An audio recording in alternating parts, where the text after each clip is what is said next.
Hello, baseball fans. Welcome to the eighth inning stretch. I'm AJ. He's Carson. Carson, we've only been off a week, but with everything that's happened, because as usual, we take a week off and the baseball news cycle goes nuts. It feels like we've been off for a month. Yeah, absolutely. And like you said, we every time that if you guys are ever like not you feel like there's not a whole lot of baseball, just tell us to take a week off because it'll all happen during that week. My goodness. Yeah, it'll all happen while we're off. Yes, so lots and lots and lots of stuff to talk about. But a bit of housekeeping before we get started. Yes, we're on a little later than we normally are. Carson had a wedding in Wisconsin you went to, right? Yes, indeed. So fresh off of the just under 2 hour drive. So apologies to Nice. everybody for being a little bit later on, but we are also humans. We also do have things that happen. Yes, sometimes on shows. So yep, definitely. So we're live as we are just about every Sunday on YouTube, on Twitter, and Carson, for the first time ever today, we're also live streaming on our own website at eighth-inningpod.com, which I can't tell you how exciting that is. Yeah, absolutely a huge step for us for the show, to be able to get it working, to be on our own website, just to give you guys another way to tune in is absolutely amazing. Yep. So if you guys, that's something you guys have been asking for a while, so we decided to just kind of give it a show. See what the kind of what your guys' response is and engagement levels and stuff like that. That's at eighth-inningpod.com/livestream. Right now there's you just click on over there and there's the video player is right there on the page, and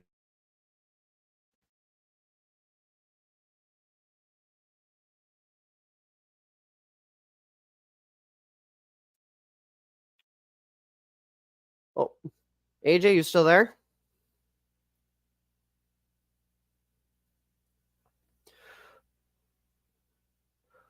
Okay, we may have lost AJ. Which, if for those of you who have been listening to some of the past episodes, we've had some technical difficulties, but as we always do, we'll work through them here.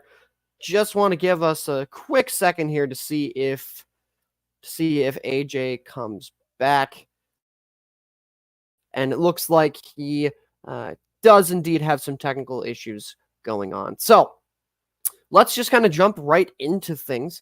Let us go to poll question. I knew it was too good to. Oh, he's back. There we go. I knew it was too good to be true that everything was running smoothly. Yeah. If you guys caught our last episode, you know that we had some major, or I had some major technical difficulties, where I ended up having to switch over to my laptop because my PC was being difficult.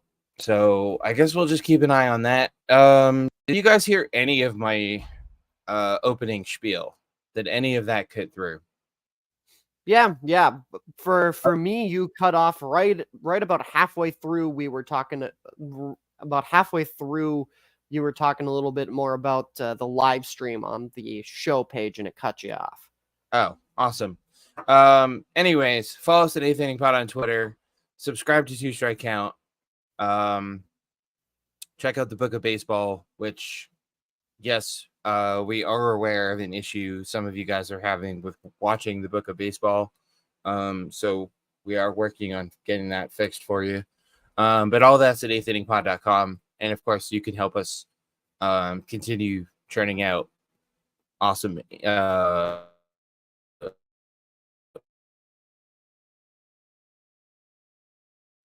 Oh, AJ. in Oh, there you are. baseball content by supporting the show, either using the camera. Yeah, so let's get to all this craziness that we've been talking about. Let's start with our poll question. We asked you guys who is the best starting pitcher in baseball right now.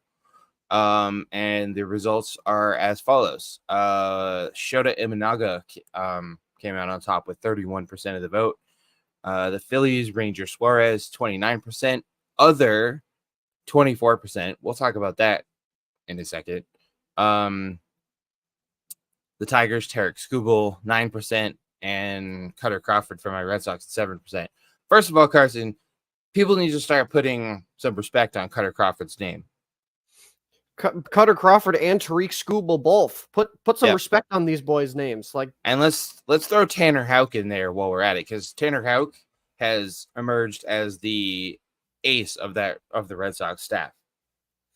Yeah, which, boy, did I not think I was going to ever say that about Tanner Houck. No disrespect to Tanner Houck. Nope, me neither. But I guess that's what happens when, your big offseason free agent pitching acquisition, Lucas Giolito, is, goes out for the season. So, yeah. Start putting some respect on Cutter Crawford and Tarek Skubal.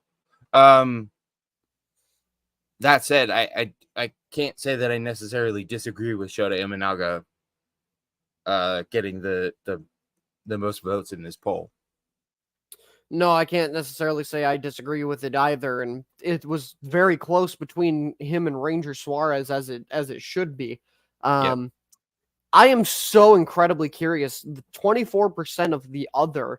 The fascinating thing is I feel like there's a few different others that you could really put in there. I wonder if maybe there's a little bit of Paul Skeens hype going into that, maybe a little bit of Luis Gil as well, who has been absolutely phenomenal for the Yankees, and we're not going to talk about how he got acquired.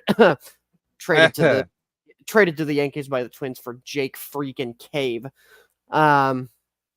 Maybe a little bit of Zach Wheeler still in there, but very, very interesting. Usually we don't see other getting this much in the poll. that many votes. Yeah, you're right. I was thinking the same thing. Yeah, I was kind of trying to rack my brain. I was like, okay, who are the others? Yeah, Paul Skeens, like you mentioned, the others. Maybe some, this could be my inner Mariners fan talking, but maybe some George Kirby, Logan Gilbert. I was trying to think of other. Oh man, I was trying to think of other pitchers who have had. There's a. I can't really think of anyone else off the top of my head. But yeah, very, very interesting that other got 24%. I feel like Shohei we've talked about as nauseum on the show this year, and rightfully so, because he's been ridiculous. I feel like Shota Imanaga and Ranger Suarez could be those two are pretty much interchangeable. Yeah, absolutely. Both of them have been absolutely fantastic thus far, and shout out to Ranger Suarez, because he has been doing this consistently and finally is having some people put some respect on his name.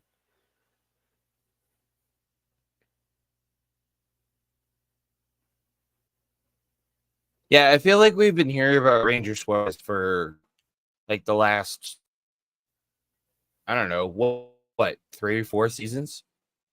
At least. Carson. Hello.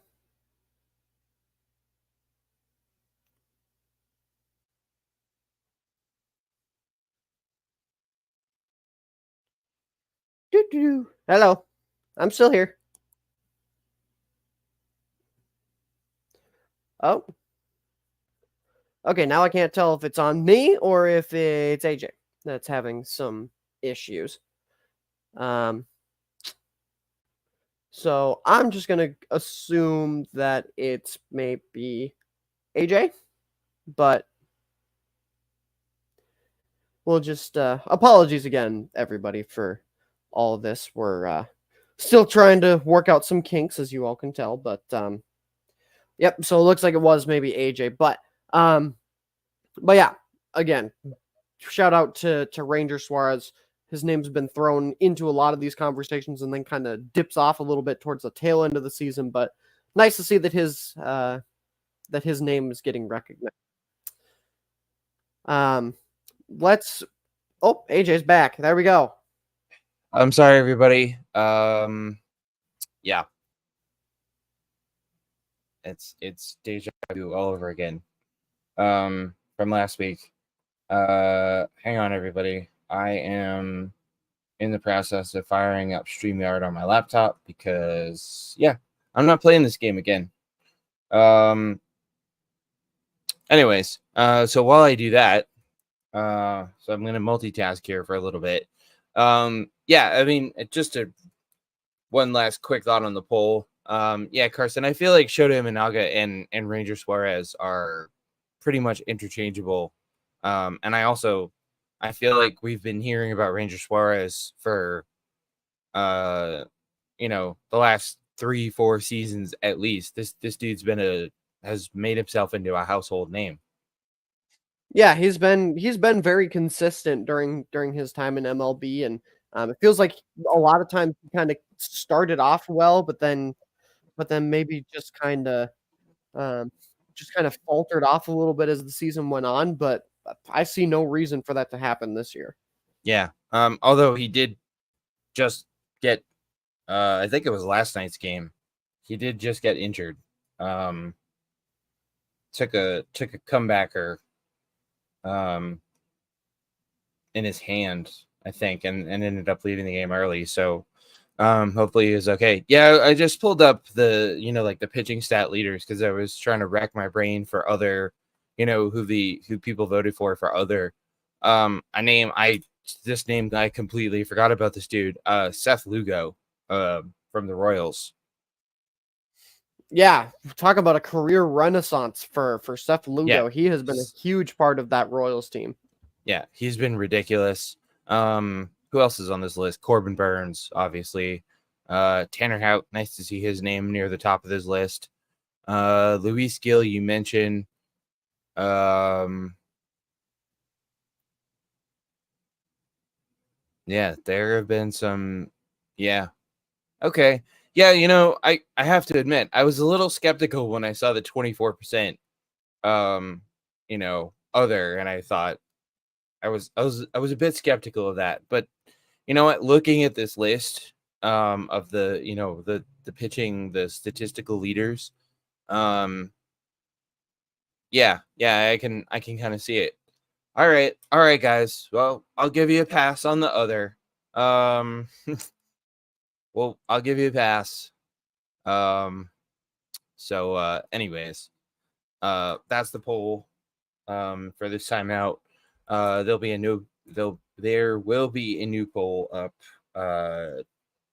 tomorrow, Monday, at eighth-inningpod.com/poll. So keep an eye out for that. Let's see.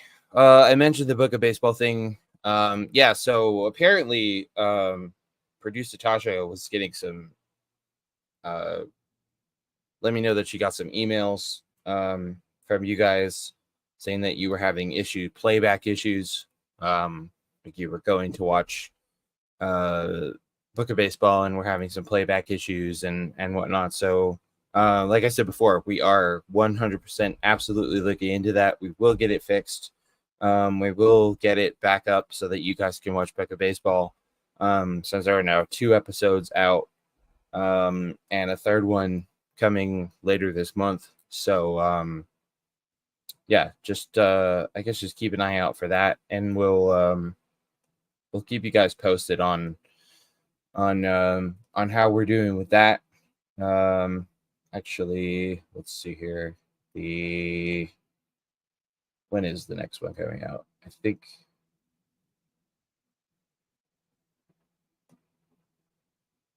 Sorry, guys. I've got two screens going right now as I'm trying to get my laptop set up so I can swap over to streaming from there if I have to, which I probably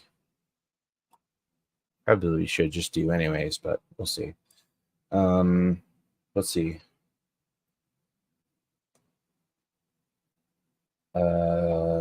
Yes. The new episode of Book of Baseball comes out will be out June 21st. It's called The Summer That Saved Baseball. It's sort of if you guys have had a chance to watch the most recent one, the World Series that wasn't the next one, The Summer That Saved Baseball, is sort of a sequel-ish type deal. Basically because it follows directly behind the World Series that wasn't, which is about the strike-shortened 1994 season, and The Summer That Saved Baseball. After the strike-shortened 94 season and canceled World Series, the 1998 home run race between Mark McGwire and Sammy Sosa was exactly what baseball needed. And Carson, you and I have talked about that before. I know you weren't around for the 1998 home run chase, but you've obviously seen and heard and watched stuff about it. Quite literally saved baseball after 94 because baseball was dead and buried after what happened in 94 with the strike. Yeah, I mean, no matter how tainted a lot of people think, and it is, that is one of the biggest events in baseball history. Not only just for the history chasing itself, but like you said, the significance of getting an audience back to the game that hadn't been seen because of what happened in 94. Yep. It got people back to the ballpark. And yeah, it's obviously it's obviously a little bit of a complicated legacy, like Carson alluded to, because of what we know now about steroids and whatnot. But regardless, if that 98 home run race between Mark McGwire and Sammy Sosa doesn't happen, I don't know where baseball is now. So anyways, yeah, so that comes out on June the 21st, so keep an eye out for that, and also keep an eye out for updates from us about getting the current episodes of Book of Baseball back up and running for you guys. So anyways, yeah, lots and lots to talk about. We are going to talk about more baseball, but before we get to that, Carson, man, we've got to do another one of these, and I hate doing these. I hate how much I'm getting used to doing these. But I guess that's kind of, just what it is. The great Bill Walton, legendary basketball player and equally probably legendary broadcaster, recently passed away. Yeah, huge, not only just a huge loss to the NBA family, but huge loss for the world. From everything that I've read and listening to his broadcasts and stuff, it feels like that man lived his life to the fullest with a smile on his face every chance he got, especially after his playing career. And I mean, I think that's the thing that we can't let get lost in the shuffle with, especially with this passing of Bill Walton, is that, was he a great player? Absolutely, he was a great player on the court. There's a reason why he was part of the NBA's 50th anniversary and 75th anniversary teams. But all in all, everything I've read and seen from all the tributes, it just sounds like he was a great human overall. And I had the chance to kind of listen to some of his broadcasts, listen to him do radio interviews and stuff. He was funny. Like, he was hilarious behind the mic, wherever it was he was doing. So obviously, thoughts and prayers to first and foremost the Walton family, but also all of his teammates, the NBA family, because again they lost a brother, a teammate as well. He always, anytime you saw him on TV, he always had a big grin on his face. Obviously his legendary NBA career, but also, Carson, a legendary college career, playing for, in the early 70s, for another legend, John Wooden, and the UCLA Bruins. Back-to-back national championships in 72 and 73, and of course that historic, as still untouched, 88 game winning streak. And then, oh yeah, by the way, got himself picked first overall in the 1974 NBA draft. Yeah, just as a little not too shabby. note. Not too shabby at all. And then followed it up with a legendary broadcasting career. Yeah, no. Bill Walton was a once in a lifetime talent, on the court and off the court, and I mean, his resume speaks for itself. 2-time NBA champion, NBA Finals MVP, MVP, 2-time All-Star. I mean, this is ridiculous. And obviously enshrined in the Basketball Hall of Fame, out there in Springfield. So yeah, that was some sad news to come across the other day. So yeah, like Carson said, all our thoughts and prayers and good vibes and everything to Bill Walton and his friends and family, and his extended family.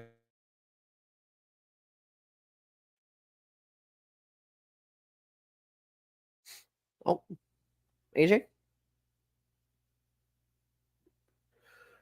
All right, we might be at laptop time, ladies and gentlemen, because I believe we have in fact lost sports personalities had AJ with him. here. So hello, I'm here, guys. Hello, Carson. Hello. Okay. I think it's on my end this time around. My computer. Oh.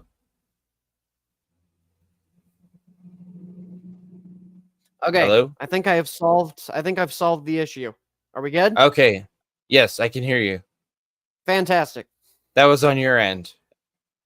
Yeah, my computer is it's a little bit like how do I compare this? It's a little bit like Byron Buxton. If I make the wrong move, something's going to go wrong. And yeah, it happened. Oh.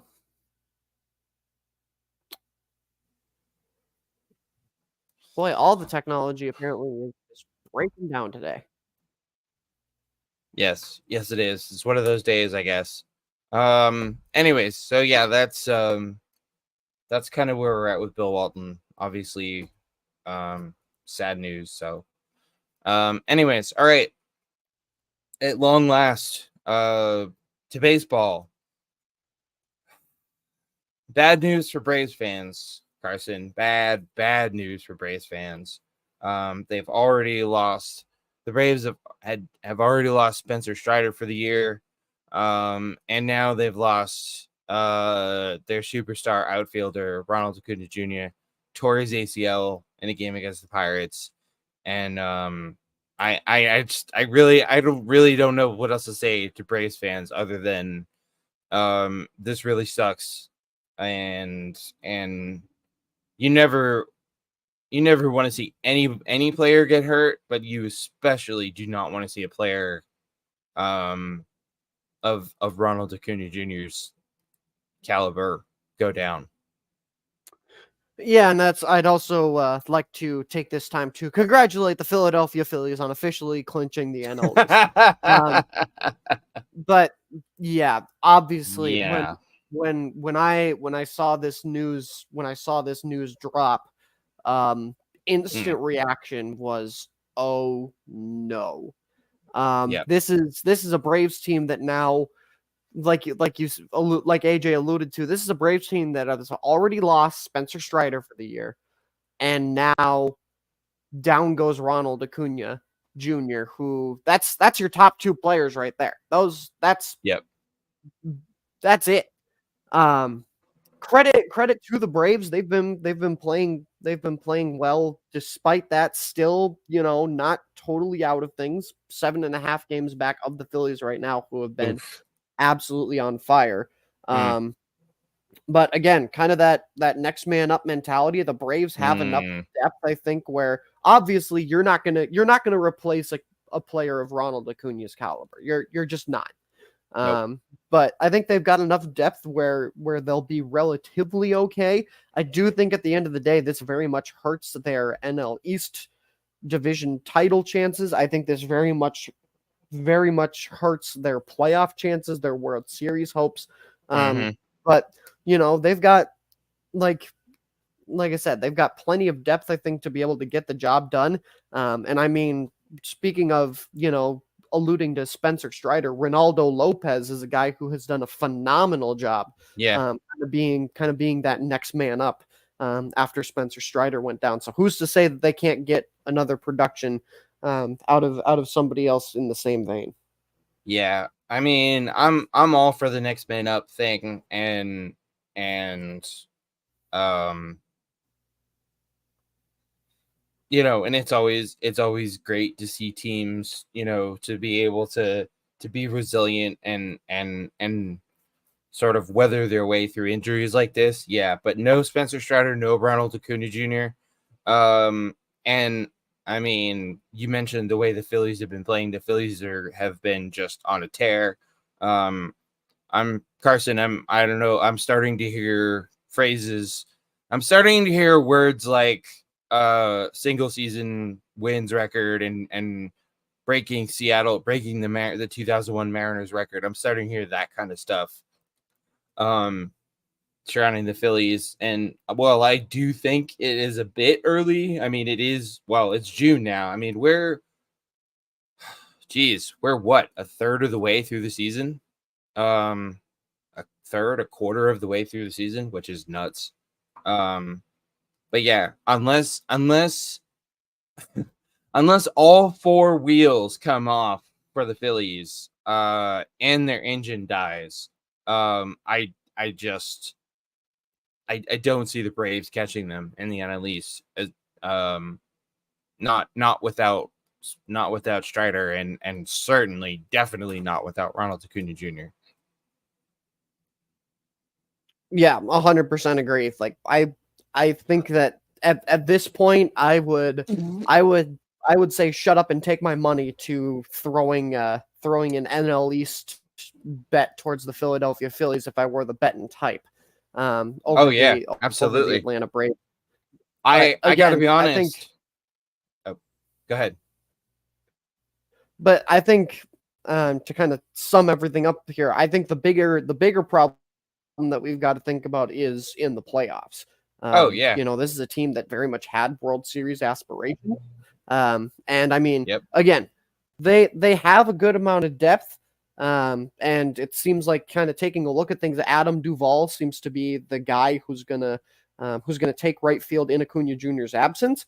But Adam Duvall's a good depth guy. I certainly don't think the Atlanta Braves envisioned him starting as many games as he is set to start. He had a good year. He had a good year last season for your Red Sox, AJ. But he did. I mean, that was as a depth piece. That wasn't as an everyday starter. No offense to Adam Duvall, but yeah, you're no Ronald Acuna Jr.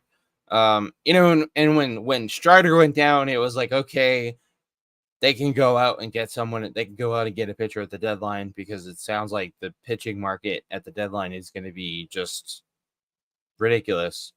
But I don't care who you go out and try to get to replace Ronald Acuna Jr. You're not going to get anyone. You're not going to get anyone even remotely on the same level. And without Spencer Strider and without Ronald Acuna Jr. come the playoffs, and I'll just throw this out there, Carson. I don't even know if the Braves make the playoffs now, which I know sounds crazy. Whoa. I know. Hot take alert. I don't know. I mean, yeah, they've been okay so far. Like you said, they've still been playing pretty well. They've been hanging tough, but it's only June, and realistically, I'm wondering how long can they hang in there without these two guys on the roster. Especially Ronald Acuna Jr. That offense is going to miss him. Well, I mean, his offense. He's obviously known for his offense, but that they're going to miss him on both sides of the ball. Yeah, absolutely, without a shadow of a doubt. And I don't know. I don't know if they make the playoffs, and if they do, it's probably. I mean, again, unless the Phillies just absolutely fall apart, which I don't see happening. The Phillies are way too good. That most likely means the Braves end up as a wild card, and I don't see them. The wild card round. I know it's a best of 3, but I don't see them winning 2 out of 3. I don't see them winning 2 out of 3 against anybody in that National League without Ronald Acuna Jr. and without Spencer Strider. So sorry, Braves fans. Not trying to pile on your team or pile on you guys, but I just don't know. I don't know if they make the playoffs, which is something that words that never would have left my mouth. Even just a month ago. Yeah, it's absolutely wild. But on the flip side of that just the fact that, okay, most teams, they lose one player for the season. You go, okay, that sucks, but they'll be okay. They'll still make the playoffs, yada, yada, yada. That right there, I mean, this is exhibit freaking A of how important and how valuable Ronald Acuna Jr. is to the Braves. Yeah, absolutely. There's no doubt about it. He is a franchise guy. He is a guy that you would want to build your team around. And Yep. It's crazy to think that, for the Braves, it's panic time. Yeah, absolutely. If I'm a Braves fan, or if I'm the Braves, I am 100% hitting the panic button right now. Yeah, that just sucks. Especially, and it's even worse because it's his ACL, and he's had knee injury problems in the past. And obviously, hoping that, wishing nothing but the best for him, and everything goes well with the surgery and whatnot. But Carson, even if he does come back, which won't be at least until next year, and maybe not even, I mean, hopefully spring training, but maybe not until later. Chances are he's not going to be the same player. No, absolutely not. I mean, ACL tears are brutal. Yeah, that's no joke. So yeah, anyways, that's where we're at with the Braves. Wow, just what a lousy turn of events for Braves fans. Who had to have been sitting there coming into this year and thinking, we're going to get over the hump this year. They've had the struggles in October the last couple of years, and they had to think, all right, we're going to get over the hump this year, and they just aren't, not this year. So, anyways, yeah, sticking in the, oh man, Braves fans, if you think you have it bad, just be grateful you're not Mets fans, because wow. Yeah, the Mets have been a train wreck this season. And now Edwin Diaz, their superstar closer, has hit the IL with a shoulder injury, Carson. And Pete Alonso left Wednesday's game after getting hit on the hand with a pitch. And that's not even the worst of the Mets issues, but those are we'll talk about the other issue they had here in a second. But talk about things going from bad to worse for Mets fans. As if the liquor cabinets of New York Mets fans were not already empty, they certainly are now. Yeah, Yep. the Mets have been a subway car that has gone off the tracks, off the road, off the planet. Yeah. It has been a bad time to be a Mets fan, and I think it only stings that much worse that the crosstown rivals are doing so well. But yeah, they're worse than the Nationals right now, which Brutal. is not where this team should be at all. No, they shouldn't be. But I mean, I didn't really have a whole lot of expectations for the Mets coming into the season, anyways, because they really didn't do much this offseason because of payroll and whatever. But yeah, it's been a rough go for Mets fans this year. And yeah, having never lived in an area with crosstown rivals, like New York has, obviously the Yankees and the Mets. You know what? New York's got a lot of that. I was just thinking about that. Yeah, they really do. New York's got the Yankees and the Mets, the Rangers and the Islanders, and I guess you could probably lump the Devils in there too if you wanted to. And then in football, you've got the Jets and the Giants, even though they play at the same stadium and even though they play in New Jersey. But we'll just ignore that little geographic issue. And then, and then you've got the Knicks and the Nets. The Knicks play in Manhattan, the Nets play in Brooklyn. So, yeah, that's kind of. But anyways, getting back to baseball, seeing the Yankees play as well as they are. That's got to be some serious salt in the wound for Mets fans. Yeah, absolutely. And to kind of go back to your point of not having a lot of, I didn't necessarily have a lot of expectations for the Mets this season either, but it kind of feels like that one meme of the picture of the sign that says our expectations for you were low, but holy F. Like that's kind of what this Mets season feels like. Yeah. Yeah. I mean, even if your expectations are low, like you still want to see your team be competitive, and the Mets really haven't been. But hey, guess what, Mets fans? You can take heart in the fact that Juan Soto will be a New York Met next year. Is that the official prediction? Yeah, Juan Soto will be a New York Met next year. You heard it here first, ladies and gents. Wow. Yep. I'm calling it now. Juan Soto a Met. I'm calling it now. Juan Soto will sign with the Mets. That would rub some people the wrong way. Yes, it would. I'm pretty sure every Yankees fans' heads would explode, which would be quite entertaining sitting here as a Red Sox fan. No, I just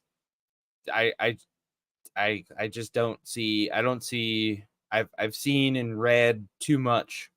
I've seen and read a lot of stuff that's leaning toward Juan Soto not being back with the Yankees next year, and those same opinions, those same pieces and pundits or whatever. Pretty much putting the Mets as the front. Like, if Juan Soto doesn't resign with the Yankees, the Mets are contender number 1 to sign him.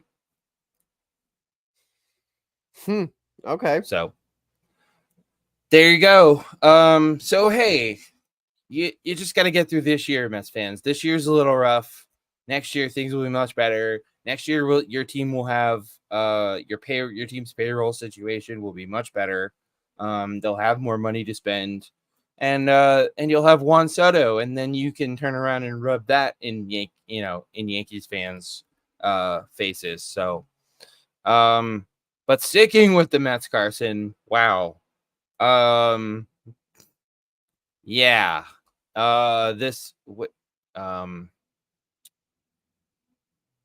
Sorry, hang on, everybody. I had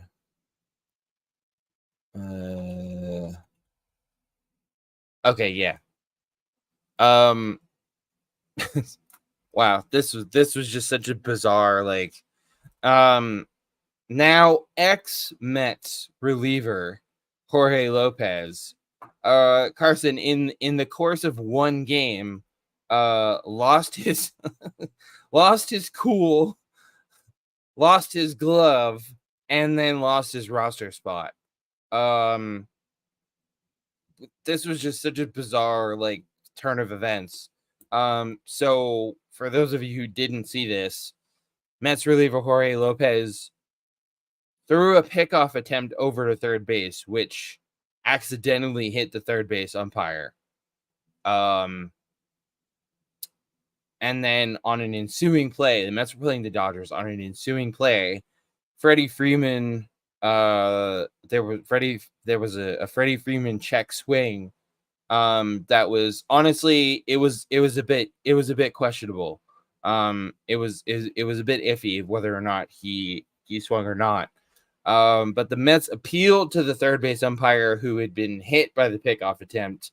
He ruled it no swing. Jorge Lopez lost his cool, got tossed, and Carson, on his way off the field, threw his glove into the stands.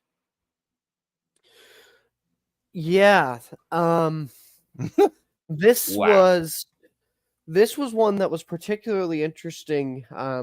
Being someone who has seen Jorge Lopez pitch for his team, I have never seen him kind of lose his cool like that. Oh, did he pitch for the Twins? He did. Yep. Oh, he got I didn't know that, because it was during the trade deadline. We had traded for him when he was having that All-Star season in Baltimore. Oh, okay. I didn't realize he had played for the Twins. Yes, but yeah, it was weird. Anyways. I've never really seen him lose his cool like that. But yeah, AJ, let's talk about this interview that happened afterwards. Oh, because yeah, this was the worst. This was the worst part.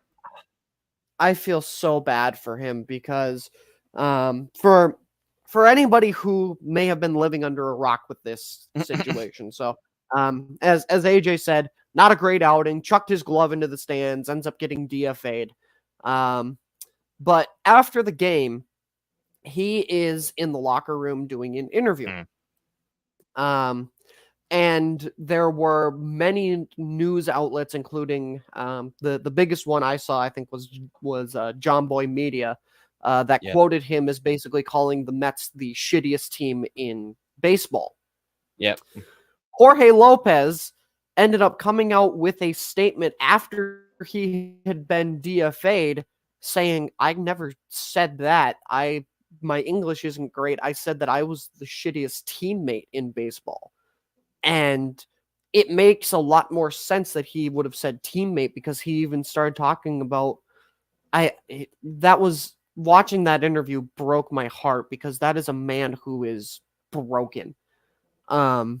He was talking about, I'll be here tomorrow if they want me here. And, a lot of people were like, well, geez, there you go. That's why you got DFA'd, good riddance. But at the same time, I don't know, AJ. Maybe this is just me being the traditional optimist that I am and trying to see the good in people, but just watching that interview, it looks like a man who was broken. It looked like a man who was struggling. Yeah. Well, I mean, he was obviously, and understandably, he was upset about what had happened during the game. Yeah, I gotta be honest. I feel like the DFA was. I feel like the DFA was a pretty extreme response on the part of the Mets. Yeah, I mean, that seemed like a bit much to me. Right, and granted, they probably saw what everybody else saw too, and that he had said that it was the shittiest team, and throwing your gloves in the stands, and Well, You can't do that. well, no. Yeah, obviously throwing your glove into the stands is not, yeah, like you can't do that. But I mean, it was like, I don't know how long it actually took for him to be DFA'd, but it felt like it was almost instantaneous, which I thought was, yeah, I mean, I thought that was a bit extreme on the Mets part. Like they didn't, and maybe they did. I don't know for sure. I'm not privy to the inner workings of the New York Mets organization, but it feels like the Mets didn't even do their due diligence on this. They just, yep, you threw your glove, and then after the press conference, they just, yep, see you later, bye. Yeah, and I mean, yeah, it's just Which sucks. It's rough. It's just a bad situation all around. I really hope Jorge Lopez catches on somewhere else. I mean, the dude made a mistake, like, and you just cut him loose. You just threw him in the trash. Like, I don't know. It's just a bad situation all around. The other part of this, was the reaction by the third base umpire, whose name I can't seem to find right now, but, can we, man, I know we've talked about umpires and umpiring ad nauseum this season. And we're going to talk about it more because they just keep finding new, they just keep reaching new lows. But the reaction by this third base umpire to, so the Lopez's pickoff attempt hit him accidentally. Okay, I get it. That's not, but one, it wasn't on purpose. Two, it felt like he took it personally and then turned around and made the call on the Freddie Freeman check swing.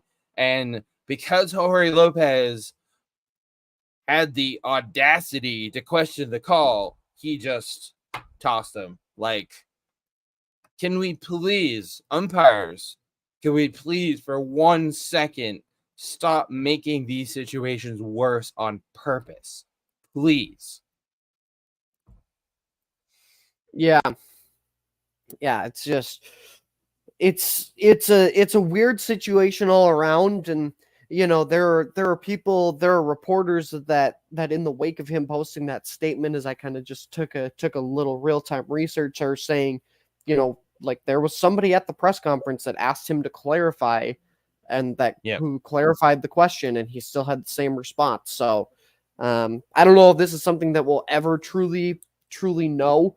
Probably I had not. also saw something. I had also saw something that that according to there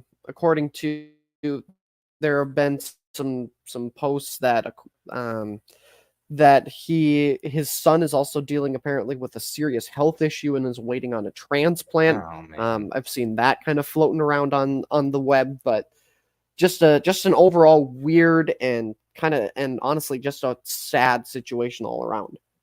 Yeah, it really is.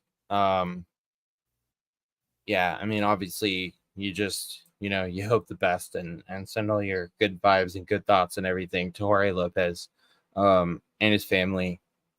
And like I said, hopefully he catches on somewhere else. That would be awesome.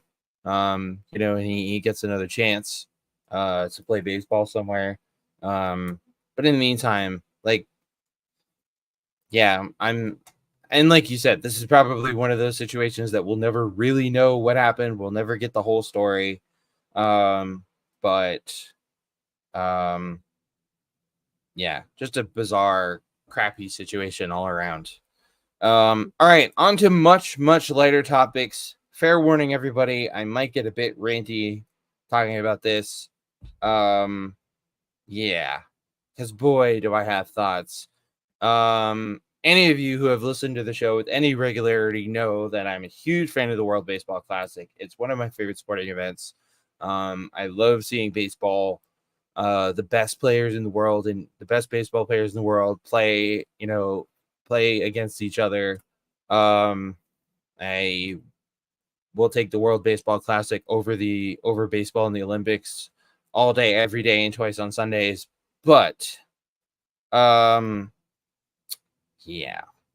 So the 2026, the next edition of the Baseball Classic is in 2026. So, still a couple years away. But Carson, they've announced, MLB announced the venues for the 2026 tournament. And yeah, so stop me if you've heard these before. So the 4 venues are as follows. Pool A will be played at Hiram Bithorn Stadium in San Juan, Puerto Rico. Okay, check. That's cool. It's cool to see Puerto Rico, which is obviously a great baseball country. It's cool to see them get to host part of this event. Pool B will be played at Minute Maid Park in Houston. Okay. I mean, I'm not thrilled about that, but all right. It is kind of cool to see a city get to host the World Baseball Classic for the first time. Pool C will be playing in Tokyo at the Tokyo Dome. Again, no surprise there. And Pool D will be playing in Miami at Lone Depot Park. Again, okay, Miami again. But Carson, where I really have an issue with this thing is the semifinals and the championship game are going to be played at Lone Depot Park in Miami again for the second straight tournament. Can we not get what is? No offense to Miami or Lone Depot Park. I mean, I guess it's kind of a cool stadium, but how did Miami suddenly become so important and on the international sports stage? Yeah, and I think that's kind of the big thing here is that, this tournament is all about growing the game and getting it to different parts of the world, but yet we're still, even if you want to host it in the US again, fine. Just pick a different ballpark. Don't have it in the same city. Yeah. Exactly. I get that there's the Latin influence and everything in Miami, but you guys know that you can pick other cities, right? Yeah. I mean, can we not have the semis and the championship in Tokyo? How cool would that be? Or even Puerto Rico. Have the championship in Puerto Rico. Yeah. Yeah, this is almost as bad as the upcoming World Cup final being played at MetLife Stadium, aka the ugliest stadium in the history of stadiums, in one of the ugliest places, New Jersey. Yeah, I said it. Yes, I know. Well, I don't know. I think we're underselling Tropicana Field on that. No, MetLife Stadium is just this hulking mass of concrete in the middle of the Jersey swamp. Tropicana Field is the ugliest baseball stadium. MetLife Stadium is fair point. And I'm sorry, the World Cup final, the biggest sporting of. I mean, the World Cup is arguably the biggest sporting event in the world. I mean, okay, maybe aside from the Olympics. The Olympics are bigger in terms of scope, but the World Cup final, all the stadiums you had to pick from, and you picked MetLife Stadium in New Jersey. Yeah, I know I know there are nice parts of New Jersey. I've been to some nice parts of New Jersey. MetLife Stadium is not in a nice part of New Jersey. Anyways, I digress. I'm getting off track here. You have all these stadiums to pick from in baseball, Carson. They could have had it in San Francisco. They could have had it in LA. They could have, and I know this thing is played in March, so weather is a factor, and you can't have it in, generally speaking, you couldn't have it in you probably couldn't have it in Seattle, because of the weather, or Minnesota, or places like that. But and this is so frustrating to me. Yeah, I don't know. when this came out, I went, really? Miami again? Yeah, I really just don't get it. It really, I don't know about you, but it sort of takes away from, and I get it that most of the players playing in this thing are Major League Baseball players. But have they not noticed that Major League Baseball is made up of players from all over the world? Yeah, it feels like that'd be something that you'd at least want to take note of. But This doesn't, having the finals in Miami doesn't, it takes away from the international flavor of this thing.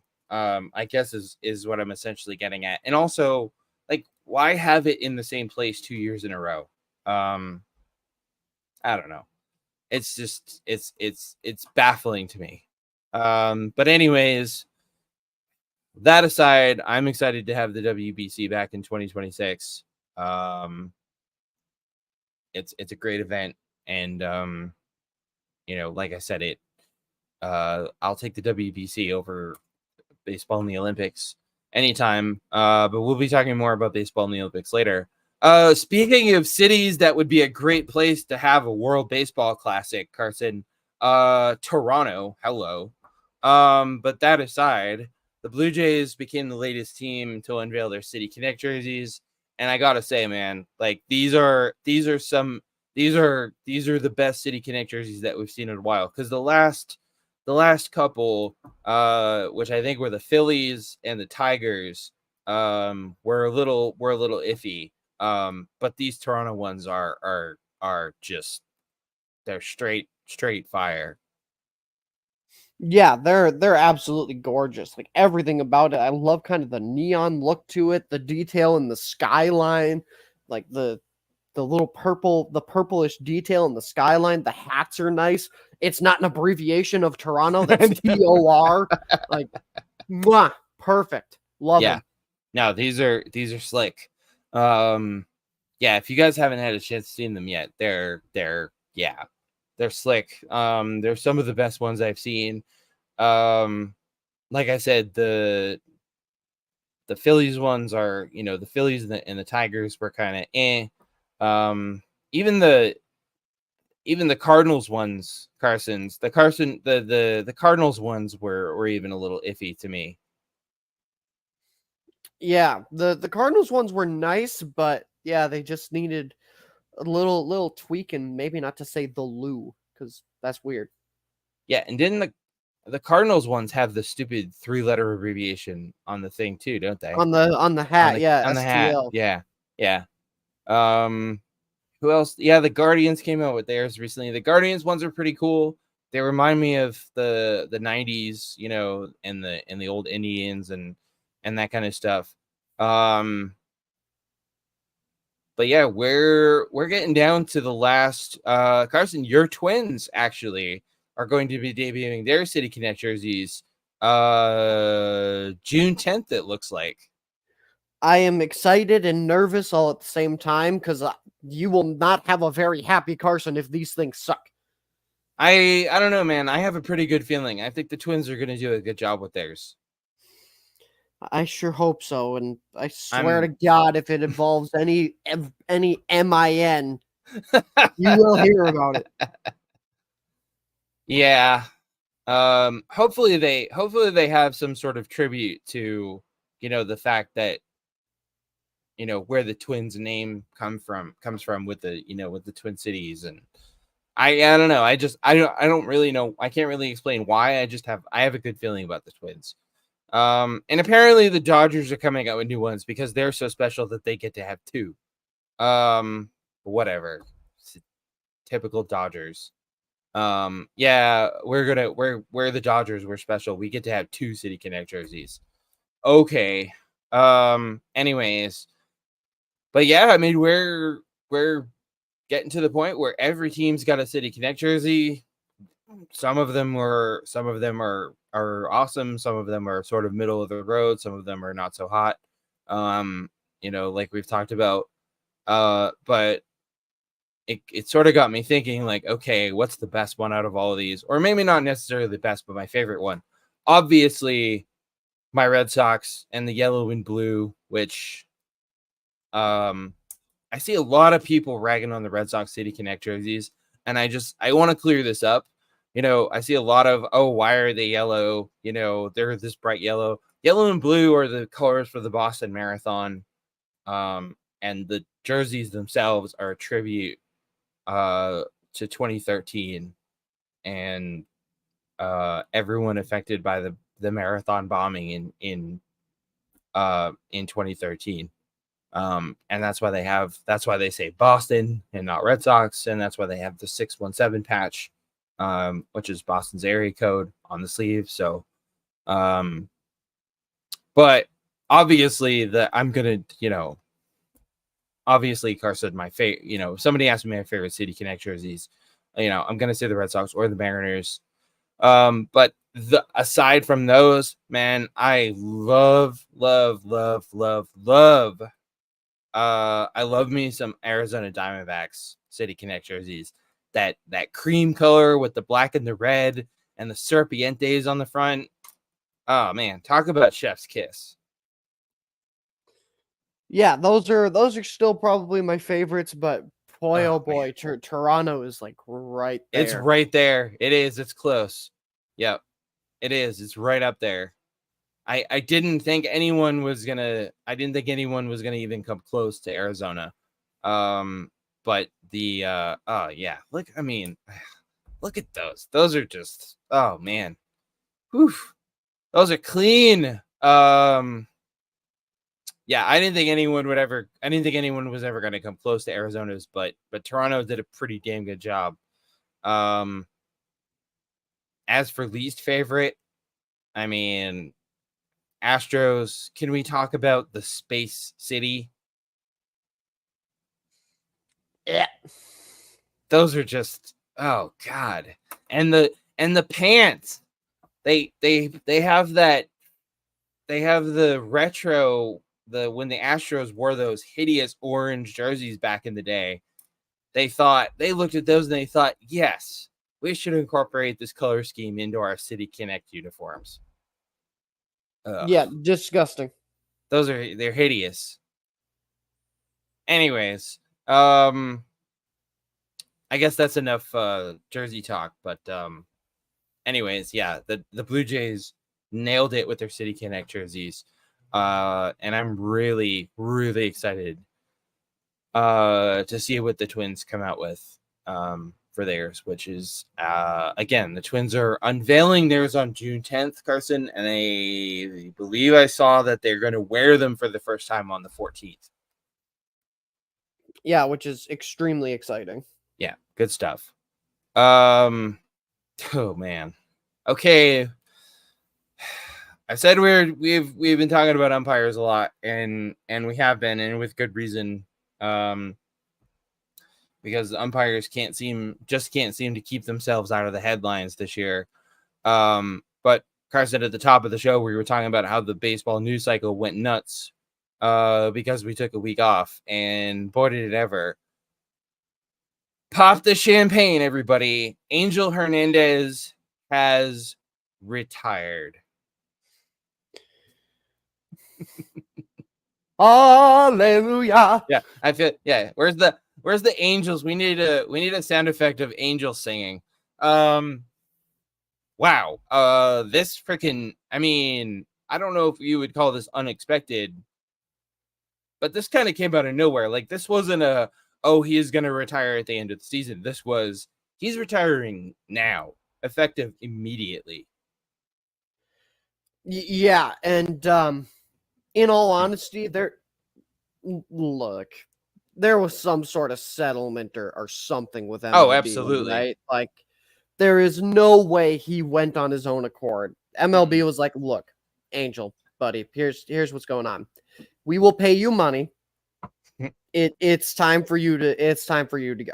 It's just time. Yeah, Angel Hernandez got the I'm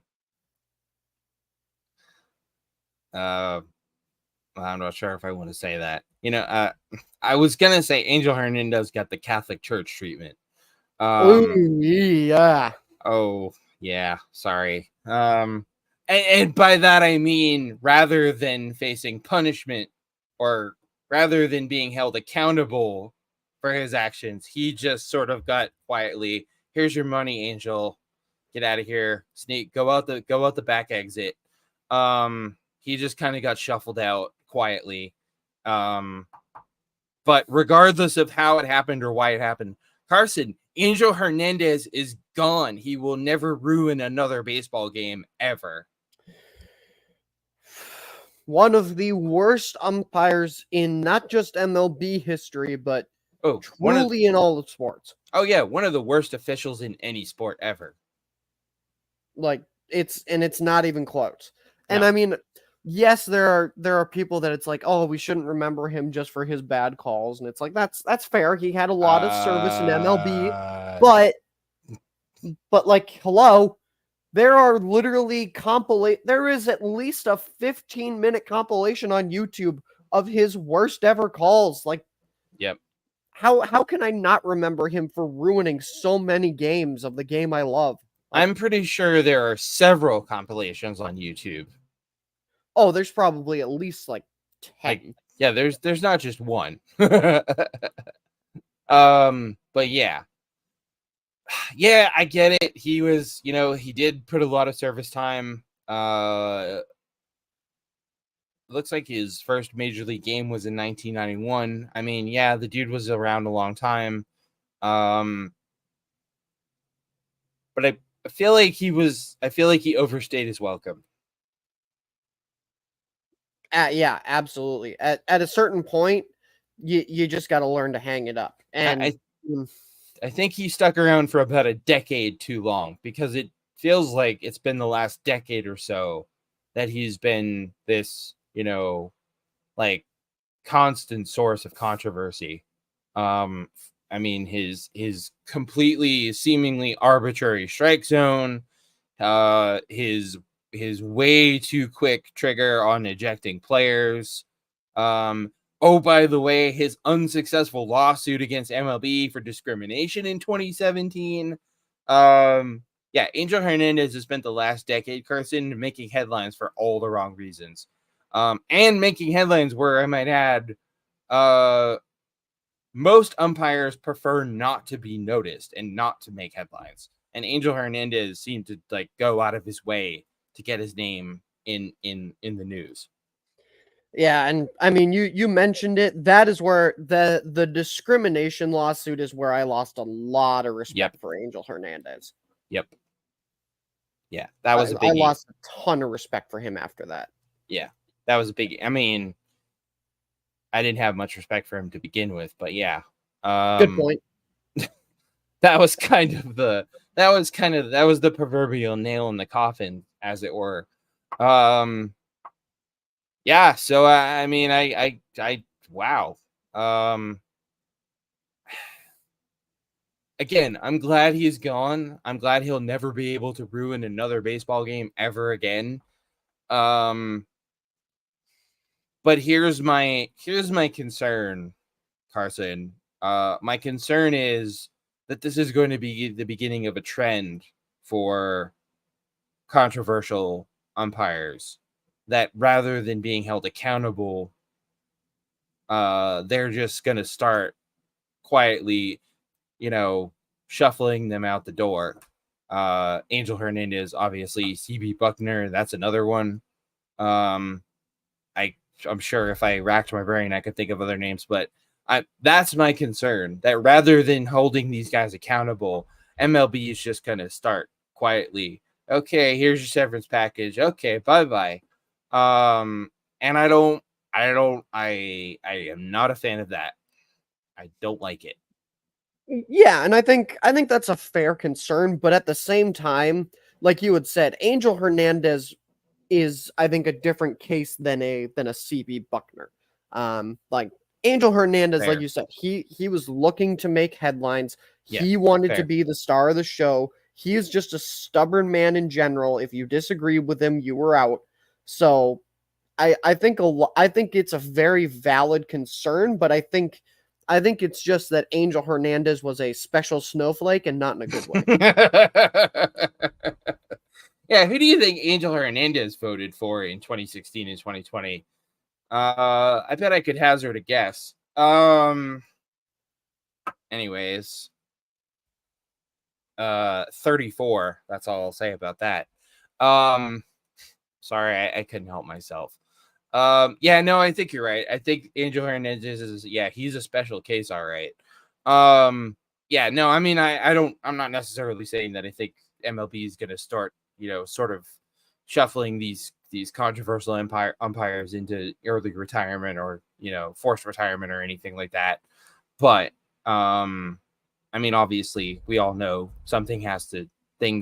many changes need to be made in terms of umpiring and the way umpires handle themselves and the strike zone, and that obviously needs to be addressed with the automatic ball strike system and whatnot. But the biggest thing to take away from this, Carson, is Angel Hernandez will never be given the opportunity to ruin a baseball game ever again, and that that, much like the events of the last couple of days in New York City, are cause for celebration. Yeah. Goodbye, Angel. Thanks for your service, but See ya. See ya. Yep. Bye-bye. On to a much, much lighter topic and good news for Shohei Ohtani and his fans and Dodgers fans and, quite honestly, baseball and baseball fans as a whole. Shohei Ohtani, who's obviously recovering from Tommy John surgery, is on the comeback trail. He has started throwing from 60 feet, throwing about 60, 70 pitches per session. This is great news. This is great news for all around. Yeah, absolutely. Especially considering we weren't even sure if he was going to pitch again. Yeah.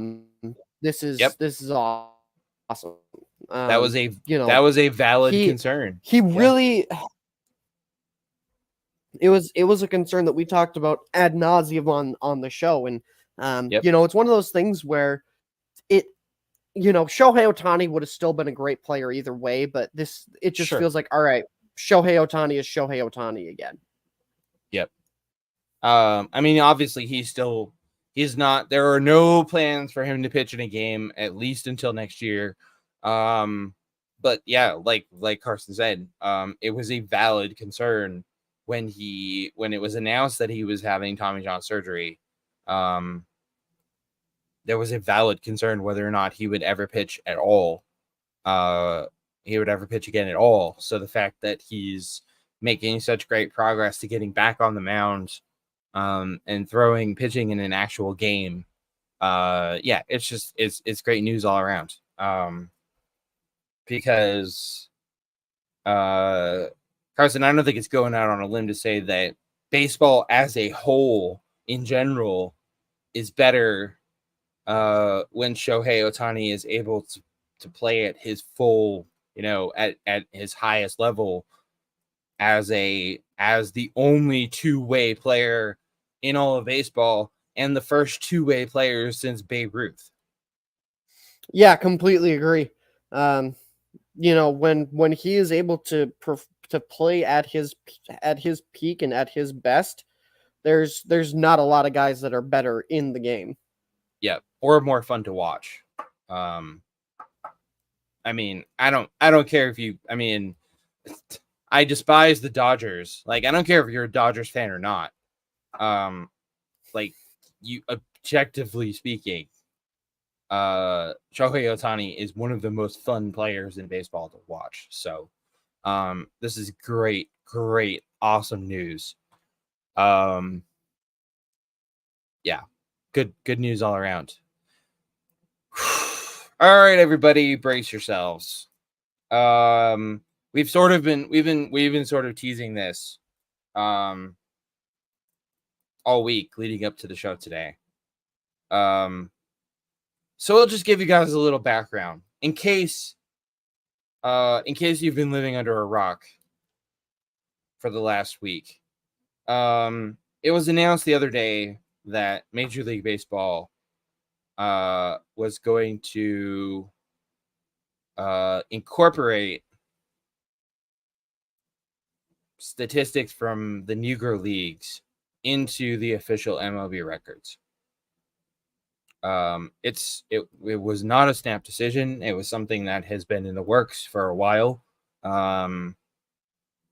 dating back to 2020, if I remember correctly.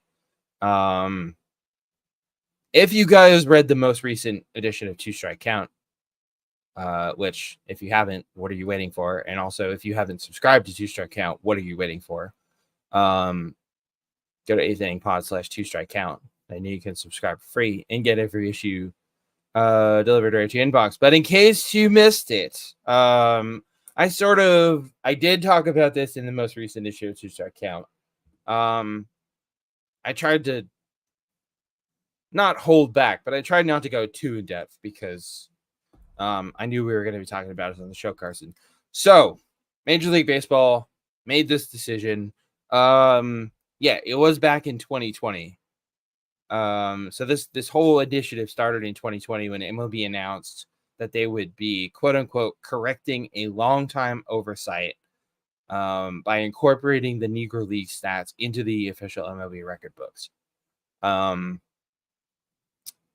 As you would imagine, ladies and gentlemen, this has had this is a monumental move. Two, this has had a ripple effect on long-standing MLB records. The least of which, Carson, is not the least of which, I should say, is the fact that Josh Gibson has now replaced Ty Cobb as MLB's all-time career batting average leader. Gibson also passed Hugh Duffy for the best single-season batting average, and passed Babe Ruth for first all-time in slugging percentage and OPS. Carson, I don't think there's a word to describe how, you could call this a monumental change, but I don't think that does it justice. No, not at all. And I mean, for again, this is something that I'm sure is destined to make some people unhappy, but at the end of the day, this is like MLB called it. It's an egregious oversight that they have corrected.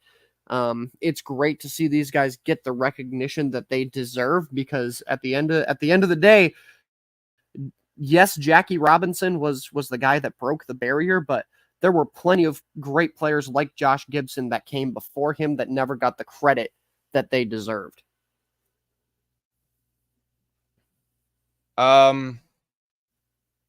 Yeah.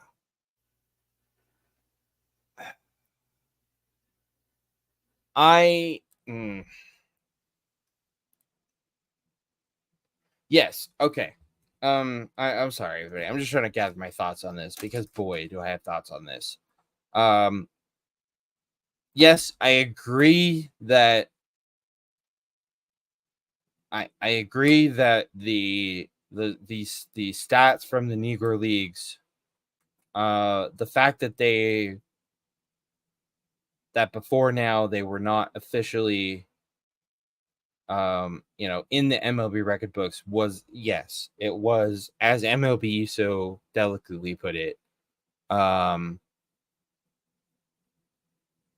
long time oversight. But here's oh boy, this is gonna be like this is gonna be like cleaning porta potties. I'm just gonna catch crap all day for this. I can already tell. Yes, I agree that the fact that these stats weren't recognized by MLB was an egregious oversight. But here's my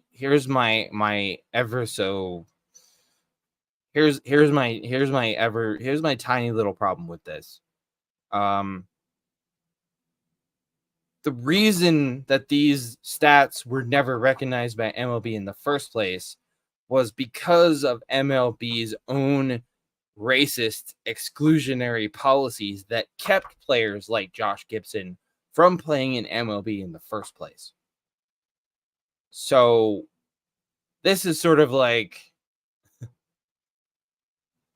this is like somebody starting a fire in a building in a crowded theater, and then this is like an arsonist calling the fire department, Carson, to me.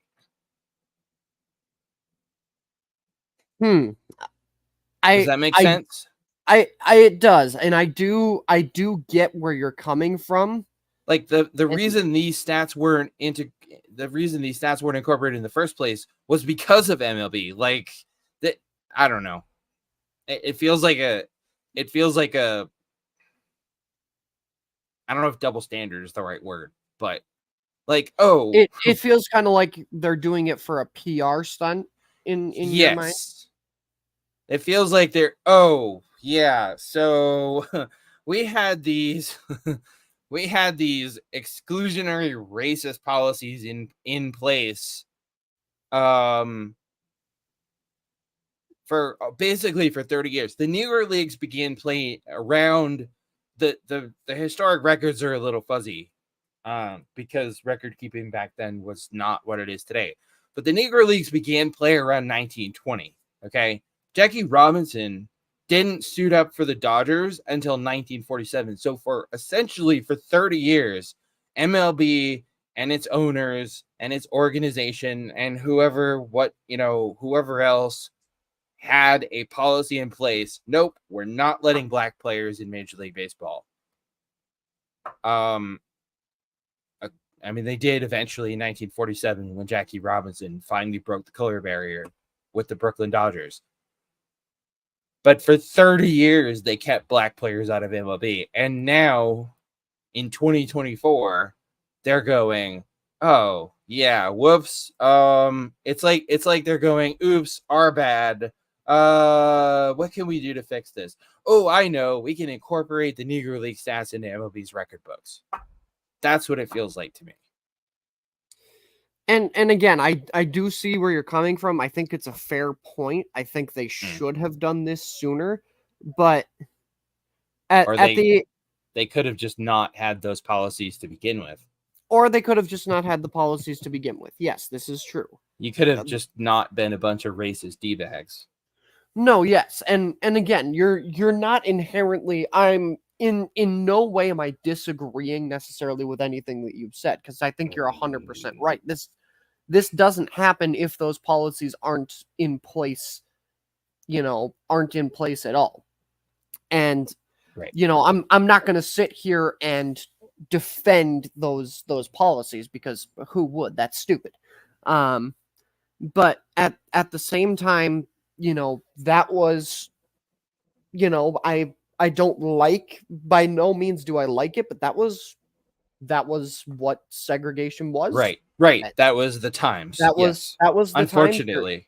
Time period. Exactly. That was the time period that, would I have loved to see MLB take the initiative and be the ones to kind of start that change? Of course, obviously. But again, like, they should have started this process way earlier than 2020. There's no doubt about that. Yeah. But at the same time, I feel like we do have to give credit where credit is due, because at least they're doing it now. Again, it should it have been done a long time ago? Absolutely. We could sit here and talk about we could sit here and debate the fact that these policies existed to begin with all day long. Right. But at the end of the day, they have corrected this mistake. They have called it a mistake. Right. And at the end of the day, these guys will get the shine. The players in the Negro Leagues will get the shine that they deserve. Did it come a little bit late? Yes, but at least MLB recognized it, and at least they're doing it. You're right. They did it regardless of their motivations, which I'm extremely skeptical of. They did do it. Yeah, I mean, the only other issue, I think this is not an issue that I have with it, but the only other issue I've seen raised with this is the fact that as impressive of this as these statistics are, these were totally separate leagues. These players, Josh Gibson never faced, Babe Ruth. These players never faced each other officially. So,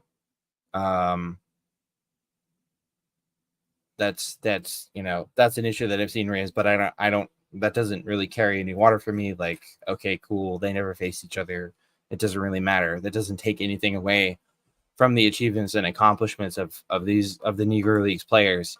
Yeah, I just, yeah, I feel like, yeah, I feel like Major League Baseball is somehow trying to, put its stamp of approval and give validation to the Negro Leagues and their players. But honestly, the Negro Leagues and their players, they don't need MLB's stamp of approval. Like, and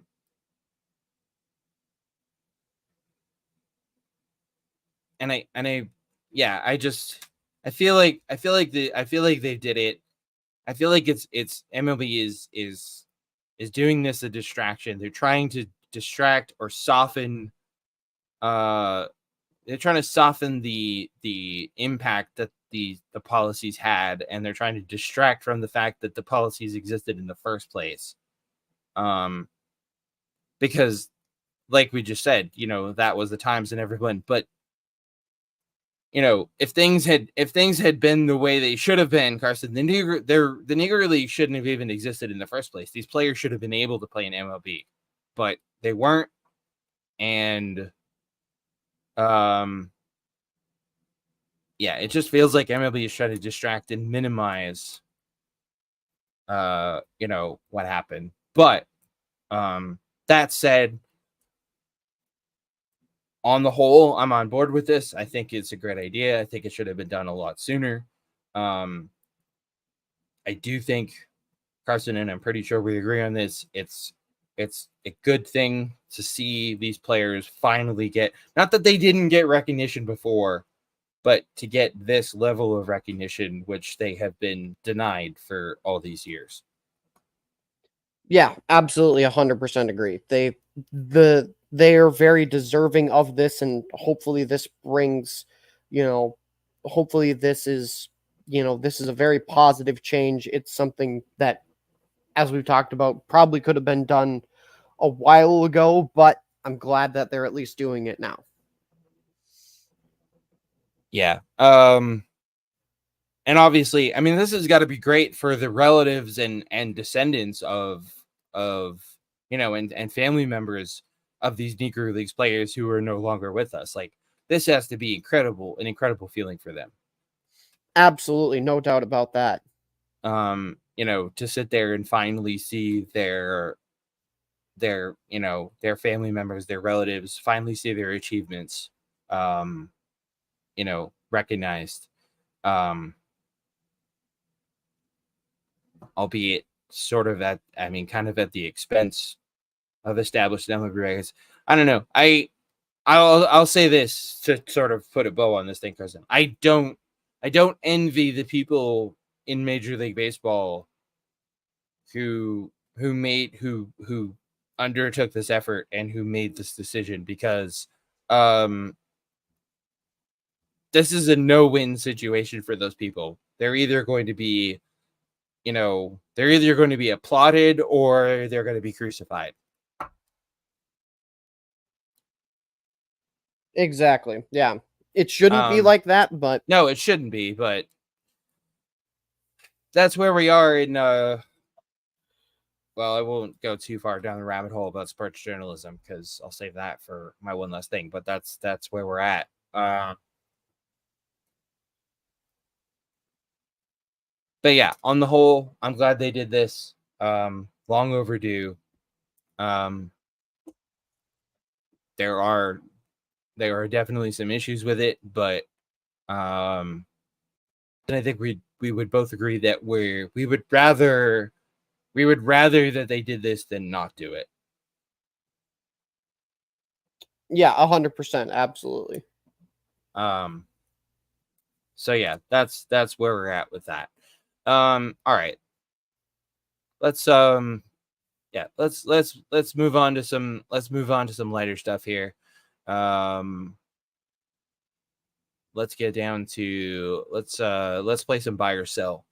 All right, let's just dive right into these, Carson. Buy or sell Jose Ramirez for American League MVP.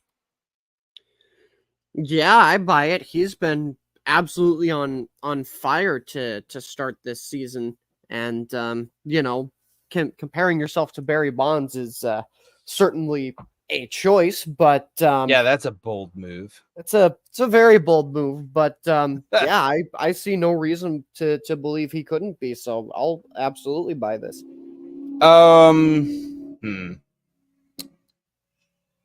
Yeah, I mean, I don't know. Yeah, he's definitely been a big part of Cleveland's success.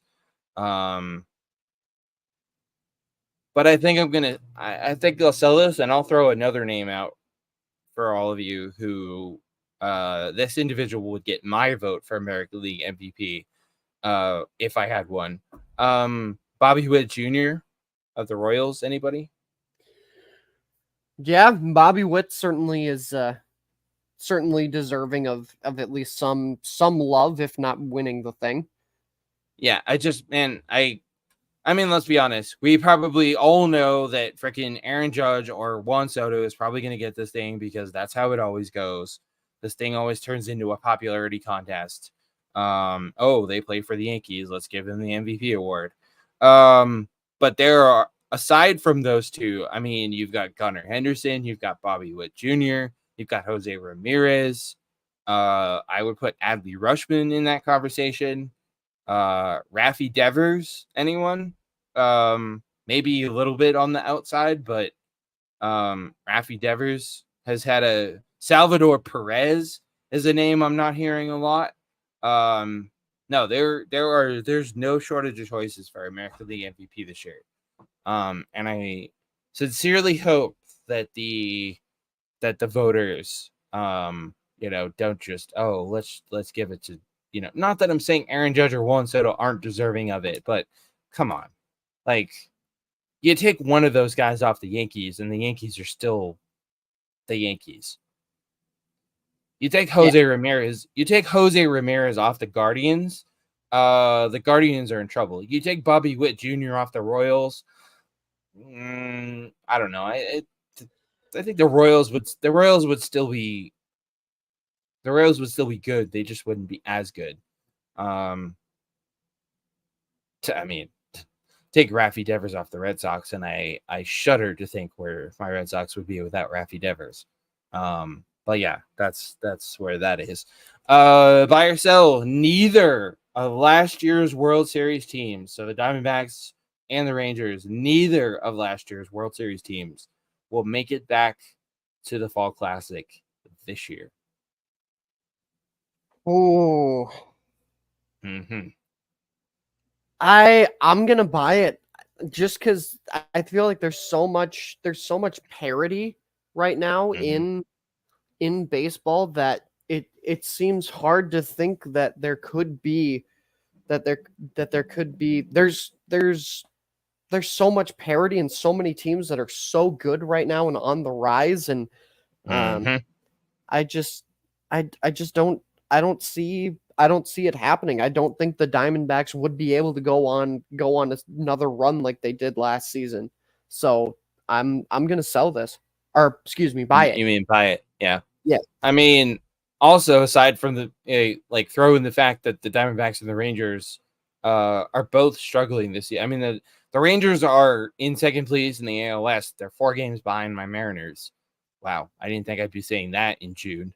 And the Diamondbacks are 26-32. The Diamondbacks have struggled this year. I don't know what the heck is going on. I mean, the Rangers have had a lot of injuries, but I don't know what is going on with the Diamondbacks. But yeah, you know what? I'll buy this too. I don't think either at this point, where as things stand right now, No, I don't see either. I don't think either one of these teams gets back there. Plus taking into account what you just said, Carson, about how there's all these teams. I mean, if we're looking at the Rangers perspective, looking at the American League, you've got the Yankees, you've got the Orioles, you've got the Guardians, you've got the Royals, you've got the Twins, you've got the Mariners, even my Red Sox are sticking around in that conversation. Yeah, I mean, and in the National League, from the Diamondbacks perspective, although I don't think the National League is as deep as the American League. More on that in just a second. Yeah, I don't see it. Yeah, I think gone are the days of. I mean, when was the last time we had a repeat World Series champion? I don't even know. Let's see. Last repeat World Series winner was. I mean, it's been a minute. Are you kidding me? Wow. The last repeat World Series champion we had, Carson. You can't be serious. Was the 2000 New York Yankees when they capped off their three-peat in 98, 99, and 2000. Wow. So I don't know how good your math is, everybody, but it's been 20-ish years since we had a repeat World Series champion. Because since then, yeah, Diamondbacks, Angels, Marlins, Red Sox, White Sox, Cardinals, Red Sox, Phillies, Yankees, Giants, Cardinals. I'm just making sure. Giants, Red Sox. The Giants almost went back-to-back in 2012 and 2013. That's when the Giants were in that bizarre, we're going to win the World Series every other year thing. No, the 2000 Yankees, ladies and gentlemen, were the last team to repeat as World Series champions. And it's not looking too good for that to happen this year. So, wow, that's nuts. I don't know how I feel about that. I don't know if that's a good thing or a bad thing for baseball, Carson, but it definitely speaks to the parity in baseball. Yeah, absolutely. There are so many teams that could potentially take things over and go to the next level and break through and win the Fall Classic. Yeah, that's actually kind of impressive that there's been that many teams that have won the World Series since. All right.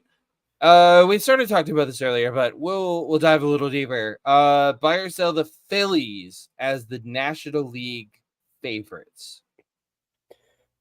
Shut up and take my money. Absolutely, I buy this. They are on fire this season, and my goodness, they don't seem like they're slowing down anytime soon. So 100% I buy this. Yeah, they're 41 and 18. Like they're on cruise control. However, I'm going to sell this, and here's why. That sure, okay, you've racked up 40 plus wins. You're flirting with breaking Seattle's record. A 20-something-year-old record for most wins in a season. But if you take a closer look at the Phillies' schedule, and I know you can only play the teams in front of you. You can only play the teams that are on your schedule, and you can only beat the teams that are in front of you. The team doesn't. You don't get to pick and choose who you play. The Phillies, a lot of these wins the Phillies have racked up, Carson, have been against, shall we say, subpar teams. They haven't really played. It's been a minute since they really played, since they faced some, any really tough competition. And I know that's not their fault, and I'm not penalizing them for it. But we've seen this story. We've seen this. We've seen this movie a few times before. Team goes on an absolute tear in the regular season. They run away with their division. They cruise into the playoffs, and then they have to sit around for that first weekend because of the wild card series, and they turn all the glow of their regular season into a wet fart. And I'm not saying that's necessarily what's going to happen with that Phillies team, but Carson, it's the President's Trophy curse, baseball version. I don't know, obviously, if that's going to happen to the Phillies this year. But it's happened. It's happened so many times before. It's happened, and it seems to happen every year now. Where regular season success does not necessarily translate into postseason success. And for that reason, I'm telling you, I don't think the Phillies are the, odds on whatever favorites to win the National League pennant. Kind of like I alluded to earlier when I was saying that the National League to me isn't as deep competition wise as the American League. I mean, we talked about the Braves earlier.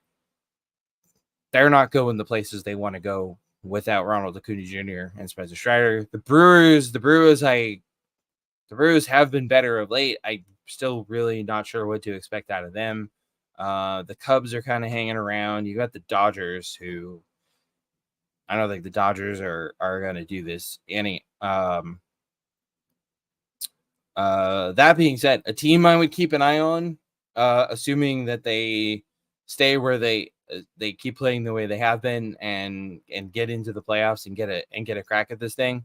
Ladies and gentlemen, I would keep a very watchful eye on the San Diego Padres. Good call. If you out there have not had a chance to catch a Padres game yet this year, I would highly recommend it. They're a lot of fun to watch, and they're a really good team. They don't get a whole heck of a lot of attention because they play in the same division as the Dodgers. But yeah, I would keep an eye on the Padres as we roll along here. And last but not least, Carson, buy or sell, Luis Arraez is the hottest hitter in baseball right now. I will always buy anything that is positive of Luis Arraez, but I mean, we talked about when he was initially traded to the Padres that they'd probably use him as a DH and how that could potentially affect things, but it hasn't affected things any. The man is still dynamite at the plate, and maybe the Padres were playing chess while we were all playing checkers. I 110% buy this. Yep, I'm buying this all the way. He is far and away the hottest hitter in baseball right now. Some might make the argument that Aaron Judge is the hottest hitter in baseball right now, but no, Luis Arraez is the hottest hitter in baseball right now. And oh, by the way, in case you're keeping score at home, Luis Arraez has not only won the last 2 batting titles, but won it last year in the National League with the Marlins and won it the year before in the American League with the Twins. And is a pretty damn good bet to win it again this year at the pace he's going at. So that is impressive. To say the least. Extremely impressive. Yeah, that's insane. All right, on to the mailbag. There we go. Oops. Oh, sorry guys. I accidentally closed one of my tabs here. Hang on. Where are we? Oh, here we go. Yeah, the mailbag. Don't forget, you can drop us a line at 8thinningpod.com/mailbag or at 8thinningstretch@gmail.com. And we might just read your message on an upcoming episode. We start with Anna B. Do you guys think it's time for the Blue Jays to rebuild? Yes. Yes.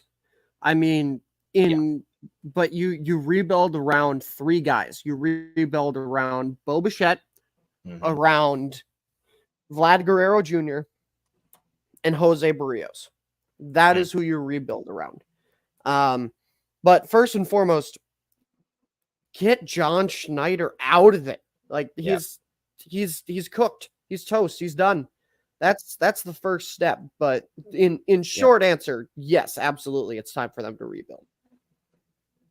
Yeah, it's definitely time for the Blue Jays to rebuild. They're not going anywhere. Yeah, I agree with Carson. They do need to make a managerial change. John Schneider has completely lost that clubhouse, if he ever had it to begin with. Yeah, I agree about building around Vlad Jr. and Jose Barrios. Bo Bichette, however, Carson, I do not believe that Bo Bichette will be a Blue Jay after the trade deadline. Ooh, I mean, it's certainly possible. You might have to. You might have. Sorry, go ahead.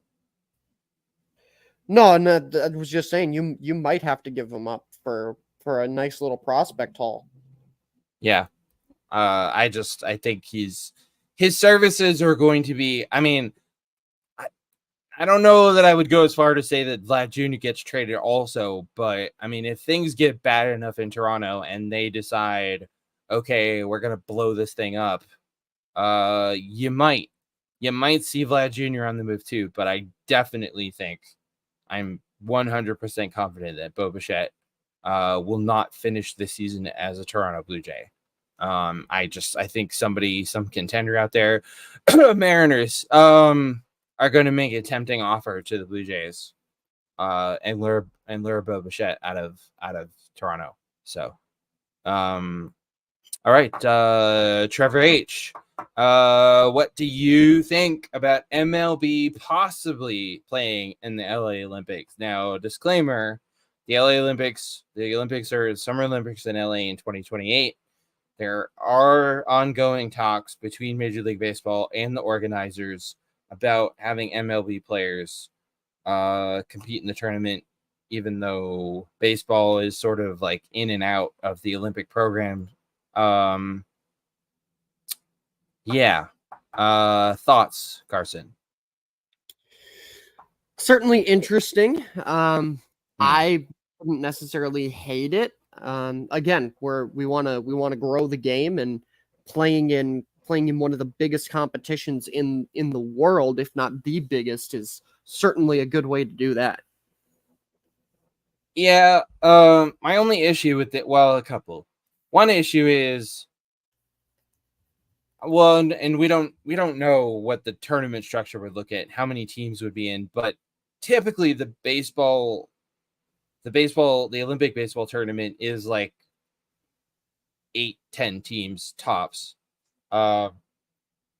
It's whereas the World Baseball Classic is 20 teams. And the other thing is, and the big issue with this is, the Olympics are going to be taking place right around the same time as MLB gets to. Well, actually, let me see what are the actual dates here. 2028. Yeah. Slight problem with having MLB play in the LA Olympics, Carson. The Olympics take place from July 14th to July 30th. Isn't there some event on the Major League Baseball calendar that takes place around the same time? Oh, I think now that I think about it, you might be right. What's that thing called? What is it? What do they call that thing? The All Stars game? All Stars something. Yeah. So, in other words, in order for MLB to participate in the LA Olympics, I don't even know. I don't even know what they would do in that situation. I will tell you this. If I even hear the words cancel an all-star game in the same sentence, we take to the streets with pitchforks. I'm not okay with that. Yes, I do think it would be cool. I mean, who doesn't want to see Shohei Ohtani, in a gold medal game in LA, probably at Dodger Stadium? Okay, that would be pretty cool. Not gonna lie. But not at the expense of the All-Star game. Yeah, 110% agree. Nope. Sorry. Not for it. And besides, I mean, I know there would all be obvious benefits to having MLB players play in the Olympics, which hasn't happened in a very long time. But I feel like the reason, we've got the World Baseball Classic. I don't know. That was the whole point of the World Baseball Classic, was to have MLB players compete on an international level and represent their countries. So let the amateur players let the college players have the Olympics. That's what the Olympics are supposed to be anyways. It's supposed to be an amateur competition, even though the NHL and the NBA have ruined that. But that's another discussion for another time. Anyways.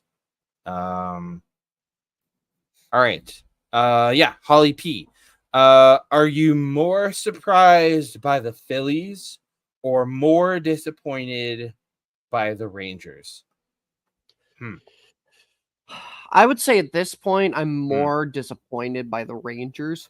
Coming off of a world championship, you don't necessarily expect a team to go out and be this kind of inconsistent. I mean, they're below 500 right now, 4-6 in their last 10, including losing a series to my Minnesota Twins, which as much as I loved that for the Twins, that can't happen. They also got swept by the Rockies. Yeah, that can't happen if you're trying to defend a world championship. Yeah. I was there for one of the games. The Rockies kicked the crap out of them. It was 8-3 or something. You know what? I don't think I'm either.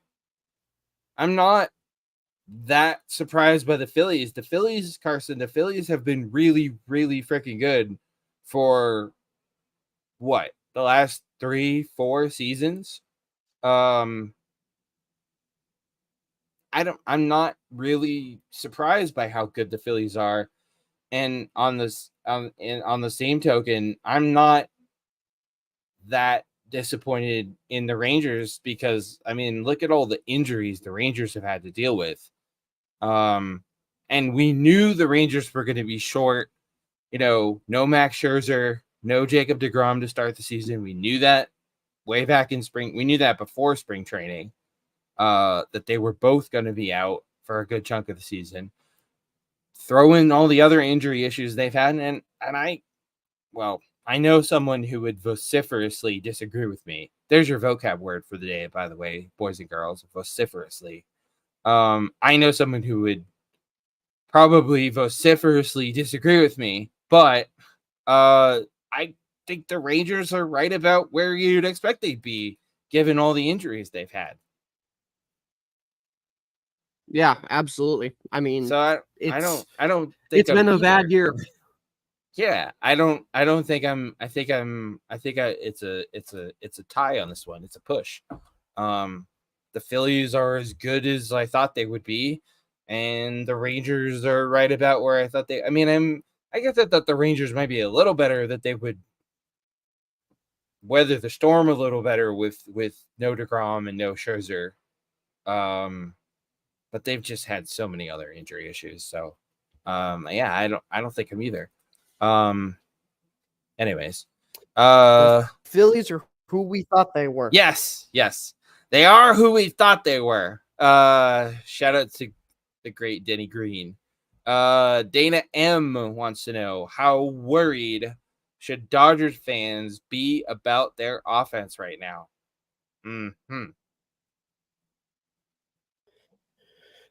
I mean, I would say being worried is fair, but I don't think it's necessarily I don't think it's a 5 alarm fire just yet. Like, yes, be worried, but I, it's the Dodgers. They got time to figure it out.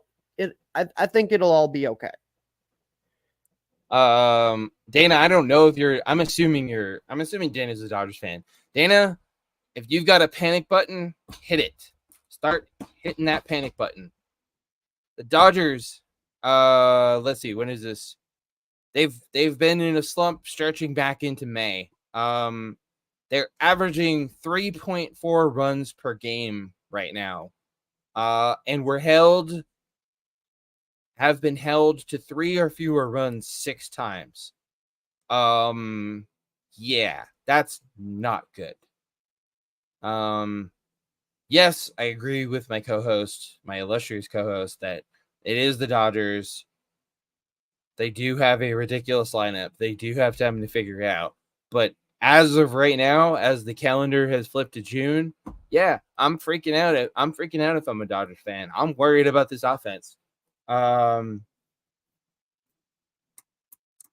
I'm worried. I'm on a scale of 1 to 10. I'm pretty close to a 10. As of right now. So I don't know. I mean, they'll probably figure out. They'll probably be fine. Probably. Jason L. Has Paul Skeens been the most impressive rookie so far this season?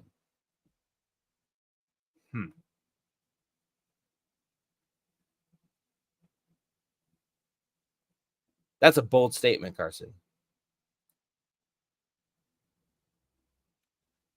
Carson. No. If Shota Imanaga didn't exist, yeah, the answer would be yes. But gotta be Shota Imanaga. Paul Skeens has come on the scene and been very impressive. But Shota Imanaga has been absolutely nuts to start this season. For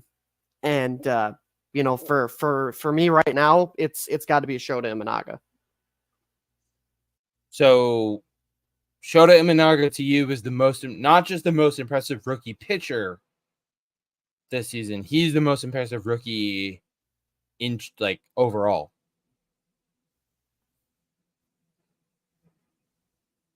Yes. Okay. I just making sure.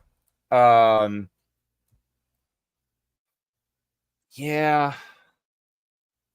I mean, Skeens and I do agree with you that if Shota Imanaga wasn't in the picture, then Paul Skeens would be. Well, I don't know.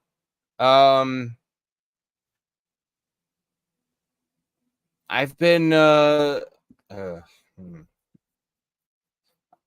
I will see your Shota Imanaga, Carson, and I will raise you a Colton Cowser.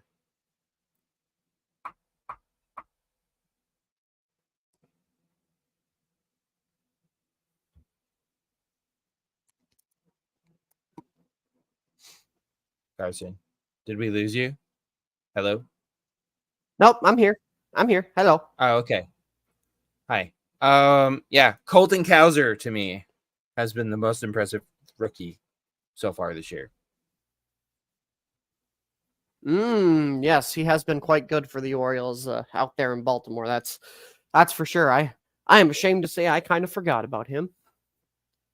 I mean, that's understandable. There's been a lot of, Colton Cowser, Shota Imanaga, Michael Busch for the Cubs, Jackson Merrill for the Padres, Evan Carter for the Rangers, Mason Miller. Oh my God, Carson, how did we forget about Mason Miller? Because he plays for the Athletics. I knew you were going to say that. We should be ashamed of ourselves.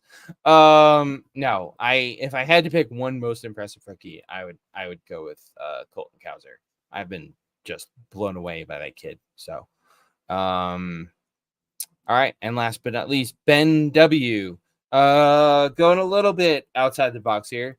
Carson, Ben W. would like to know what are some of our favorite podcasts to listen to.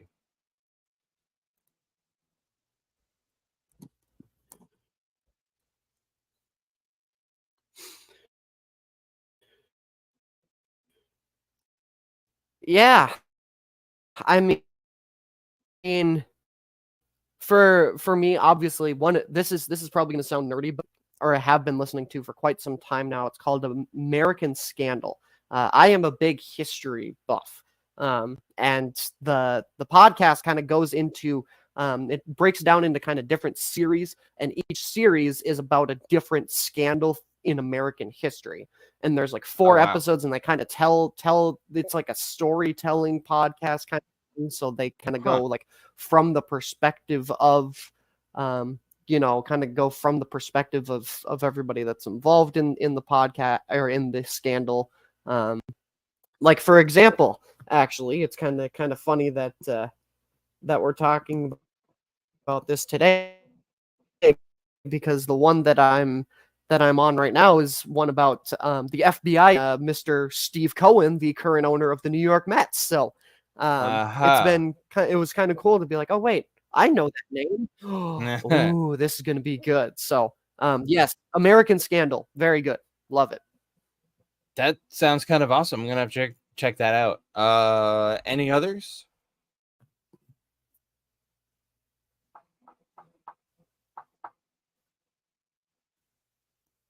Any other favorite podcasts, Carson? And it's also available on Spotify and Apple Podcasts for those of you who aren't Spotify people. Yeah, I'm definitely gonna have to check that one out. Any other favorite podcasts?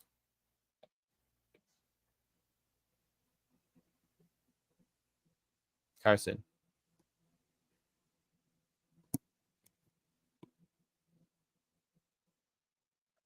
Hello. Oh. Any Hello. other favorite favorite podcasts? Okay. What the heck is going on? I mean, that's kind of the big one I've been listening to lately. I've kind of dabbled a little bit in I've I've dabbled a little bit in like some rewatch podcasts Oh yeah. like Office Ladies with Jenna Fisher and Angela Kinsey. Um there's one about the Sopranos, there's one about Band of Brothers. But right now American Scandal has kind of been my go-to. Yeah, that one sounds really good. I will definitely have to check that one out. Yeah, my two big ones, I guess. I'm a big fan of a lot of you know I'm the big movie buff. I like the rewatchables. That's part of the Ringer Bill Simmons podcast network. I've heard good things about that one. Yeah, the rewatchables is really cool. So basically every episode is about a different movie. And they really do like a deep dive into the movie, like the most rewatchable scenes and the best parts of the movie and the worst parts of the movie, and just, sort of like and they really I mean they've made a few questionable picks over the time that they've been doing it, where they'll be like, oh yeah, this movie, and you'll go, that movie is not a rewatchable movie for me. But for the most part, they do a really good job. I actually got into it because I just randomly happened to catch an early episode. Like, it might have been the first episode, or it was definitely one of the first episodes they did. Was about one of my all-time favorite movies that sort of goes back and forth between occupying the top spot on my favorite all-time movies. And that's the movie Heat with Robert De Niro and Al Pacino and Val Kilmer and Ashley Judd and Tom Sizemore, and just a ridiculous cast. Easily the best heist movie there ever made, and one of the best movies of all time, and features the first time ever that Robert De Niro and Al Pacino have been in the same movie together and been on screen together at the same time. Anyways, yeah, the rewatchables is a big one for me. And the other one I really like, it's called WTF. It's with Mark Maron, who's a writer, comedian, actor. If you guys watched the Netflix series Glow, he was a big part of that. And every episode he interviews a different, mostly celebrities, mostly actors and but a lot of mostly celebrities and entertainment personalities, but also also some other sort of cultural figures. And it's really kind of bare bones. It's just him and whoever his guest happens to be that week. And he does it from his garage. And it's just him and whoever the guest is, just sitting around in his garage having a conversation, talking about all kinds of stuff. And that's a really good one. So anyways, that's the mailbag. Thanks for everyone who wrote in. Don't forget, drop us a line at 8thinningpod.com/mailbag or 8thinningstretch@gmail.com, and we just might read your message on an upcoming episode. Real quick, some must-watch games. Starting Monday, we've got the Brewers and the Phillies in Philly. That's going to be a great series. Obviously, the Phillies are where they're at, and the Brewers have been playing the Brewers have been playing good baseball lately too, so that's a big one. We've got the Royals and the Guardians in Cleveland. Little AL Central showdown there.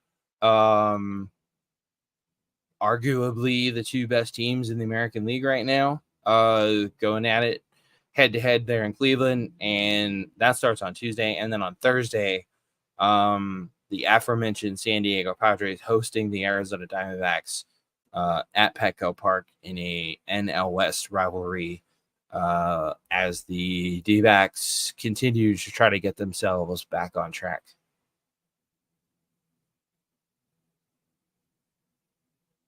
Carson, do you have a tankathon for us?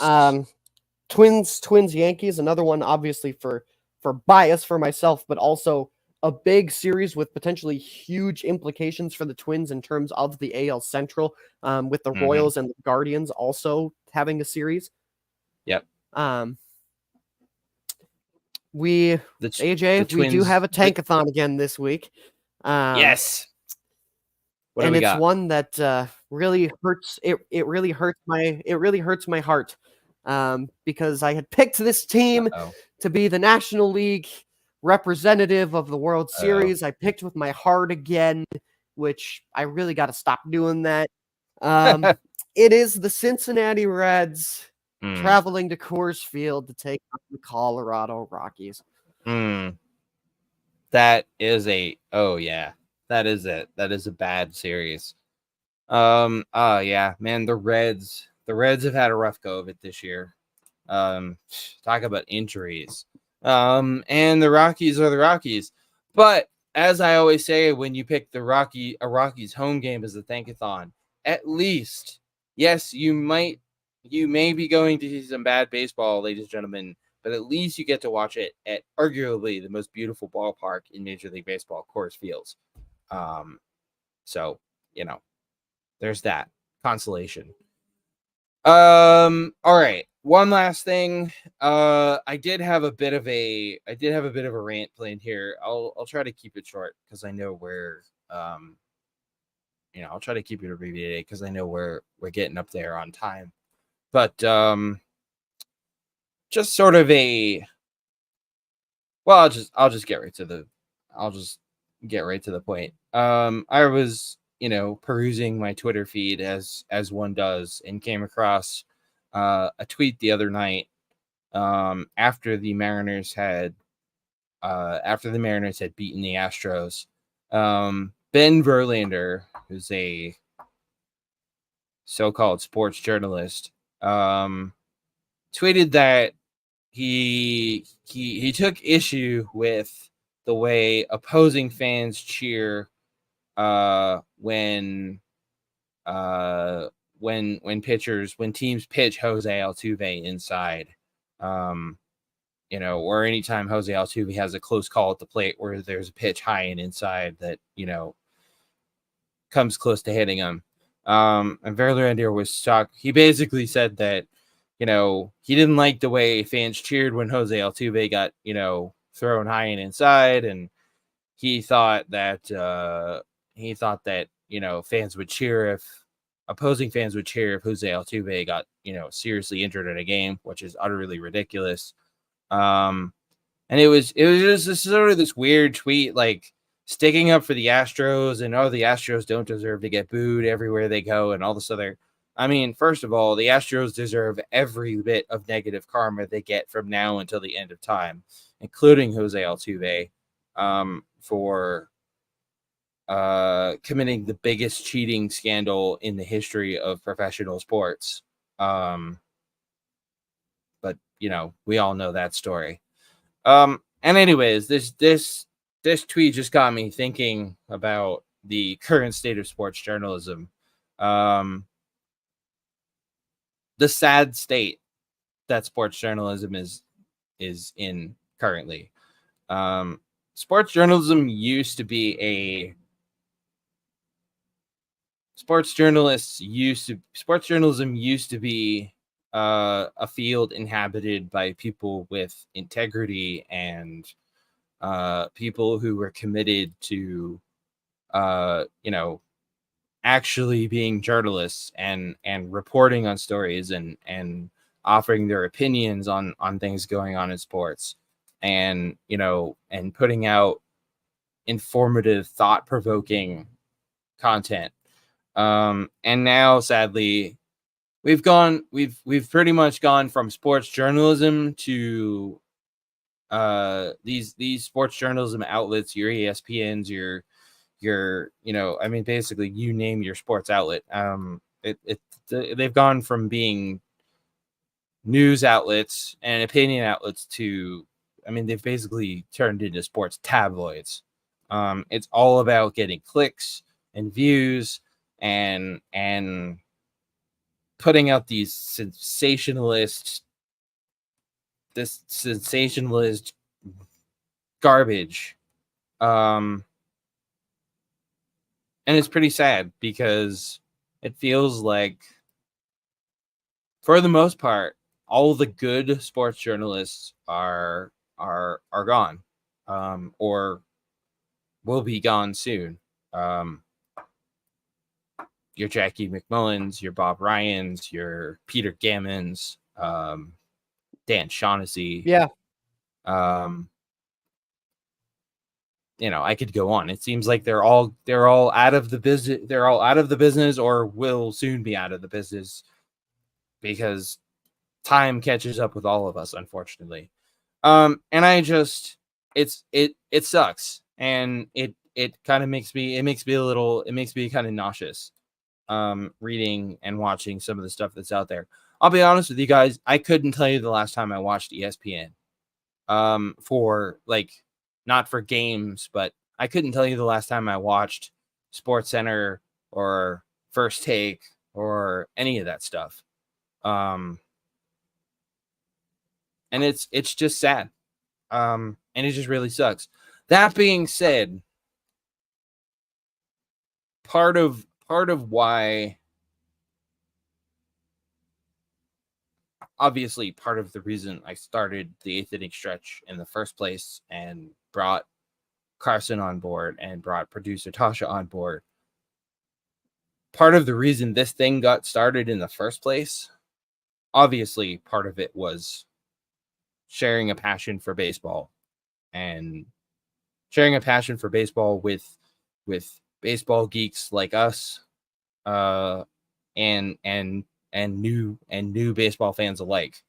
But the other part of the reason this thing got started in the first place was because I saw what was happening to the sports journalism landscape and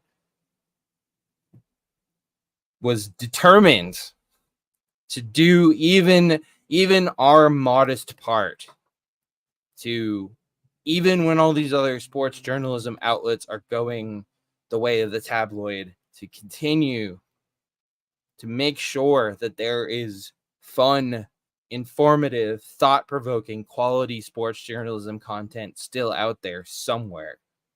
And I will sit here right now talking to all of you, and I will tell each and every one of you that me and Carson and producer Tasha We promise. We will make a promise to you. We will make a guarantee to you that we will continue to churn out fun, thought-provoking, informative, and quality sports content, even when all these other outlets are failing at it. Yeah, that's where I am. I'll put my soapbox away now.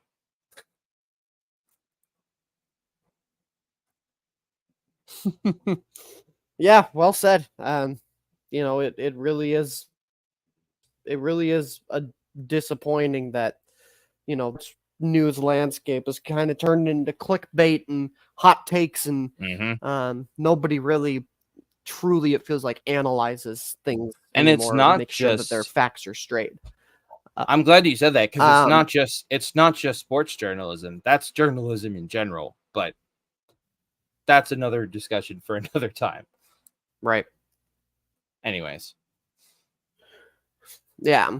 Well, my one last thing is not baseball related. Now, before all of you groan, it's not like political or anything like that. This is just me being a little bit sentimental with we're shifting focus to the NBA here. I felt it was only right that I give a little eulogy for my Minnesota Timberwolves, although they played in Game 5, they were Minnesota Timber Puppies. But a lot like with the Timberwolves this year, a lot of kind of what I felt about the Twins last season has very much translated over to the Timberwolves with about 5 times more happiness. This, you know, let's not beat around the bush here. This team has sucked for 20 years. Realistically, I mean, even when we get into the playoffs, it's like, okay, cool, we're here, but like, we're probably about to get destroyed. You know, got destroyed by Houston when Jimmy Butler was here. That whole saga, you know, blew the series against Memphis. But this year, this team just felt different. And I mean, Anthony Edwards is an absolute stud. I don't care what anybody says. Yes, I tweeted out he was a fraud at one point, but that was just purely out of anger. He's an absolute stud. He's a star in this league. But man, just the run of not only just the run itself, where you sweep a big 3 of Phoenix in Devin Booker, Kevin Durant, and Bradley Beal. You go into Denver, lose 3 straight games after taking a 2-0 series lead, come back and win in Denver in Game 7 to get to the conference finals. It was just the run itself was great, but the way that the entire state came around to this team, and the way that Timberwolves fans could all celebrate because of the fact that finally we have a team that it feels like is going to be good for a long period of time, for the first time really ever in franchise history. And we have a young star that we can build around. It just feels like this, you know, obviously would I have loved to see them go to the finals? Of course. But at the end of the day, this is a really great step for this team, because now we know what it's like to go on these deep playoff runs. Like Anthony Edwards said, you got to train like you're going to make a long playoff run. You just do. And I think now we're going to be able to go into next season fully fresh, re-energized, ready to take the league over again. And Celtics in 6. Yeah, damn right. Yeah. Yeah, I know it doesn't soften the blow right now, but yeah, I've got a feeling that the T-Wolves are going to be very good for a very long time. You guys will win a title in the next few years. For sure. Yeah, but in the meantime, go Celtics, down with the Mavericks. Beating Kyrie Irving in the finals is going to be so sweet after all the crap he pulled in Boston. And all his idiotic flat earth crap. That's going to be extra sweet. But yeah, I think that is just about all we have for you guys. And I closed my tab again. Sorry. Don't forget, you can catch us live just about every Sunday on YouTube, on Twitter, and at eighth-inningpod.com/live stream. Probably. Producer Tasha and I will be looking at the numbers from today's live stream on the website and see how it did. And we'll kind of go from there. We'll keep you guys posted about that. But anyways, we'll definitely live on YouTube, Twitter, and on demand anytime at linktree/8th-inning-stretch. Don't forget to follow us at 8th-inning-pod on Twitter. And for more, including our newsletter/blog, 2-Strike Count, which you can get delivered right to your inbox every Monday, Wednesday, and Friday by subscribing.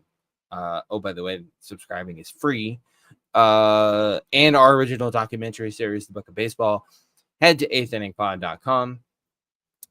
Please help us continue making the best indie baseball content this side of home plate by supporting the show using the QR code on your screen or at 8thinningpod.com/donate. Again, if you're streaming this on YouTube, don't forget to like, subscribe, and turn on notifications. And that, ladies and gentlemen, is a wrap for another edition of the 8th-inning stretch. Thank you all so much for tuning in. Either whether you listen to the live stream, whether you're listening to this on demand on your favorite podcast platform, whatever. We say it all the time. We could not and would not be doing this without you guys. So thank you all so much for tuning in. Thanks for all your support. Thanks for following us. Thanks for reading and subscribing to 2-Strike Count. Anything and everything you guys do to support us. We appreciate it all. Forgot to mention this at the top of the show. Happy Pride Month to everybody celebrating. Have an awesome Pride Month. I guess that's about all we got for you guys. All right, thank you all so much for tuning in and for all your support. We'll be back with you live again next Sunday. Carson, I'm pretty sure we'll be on at our regularly scheduled time next Sunday. I'm pretty sure of that. Yes. Yeah, we'll be back at our regularly scheduled time at 10 a.m. Eastern next Sunday. And in the meantime, take care of yourselves and take care of each other.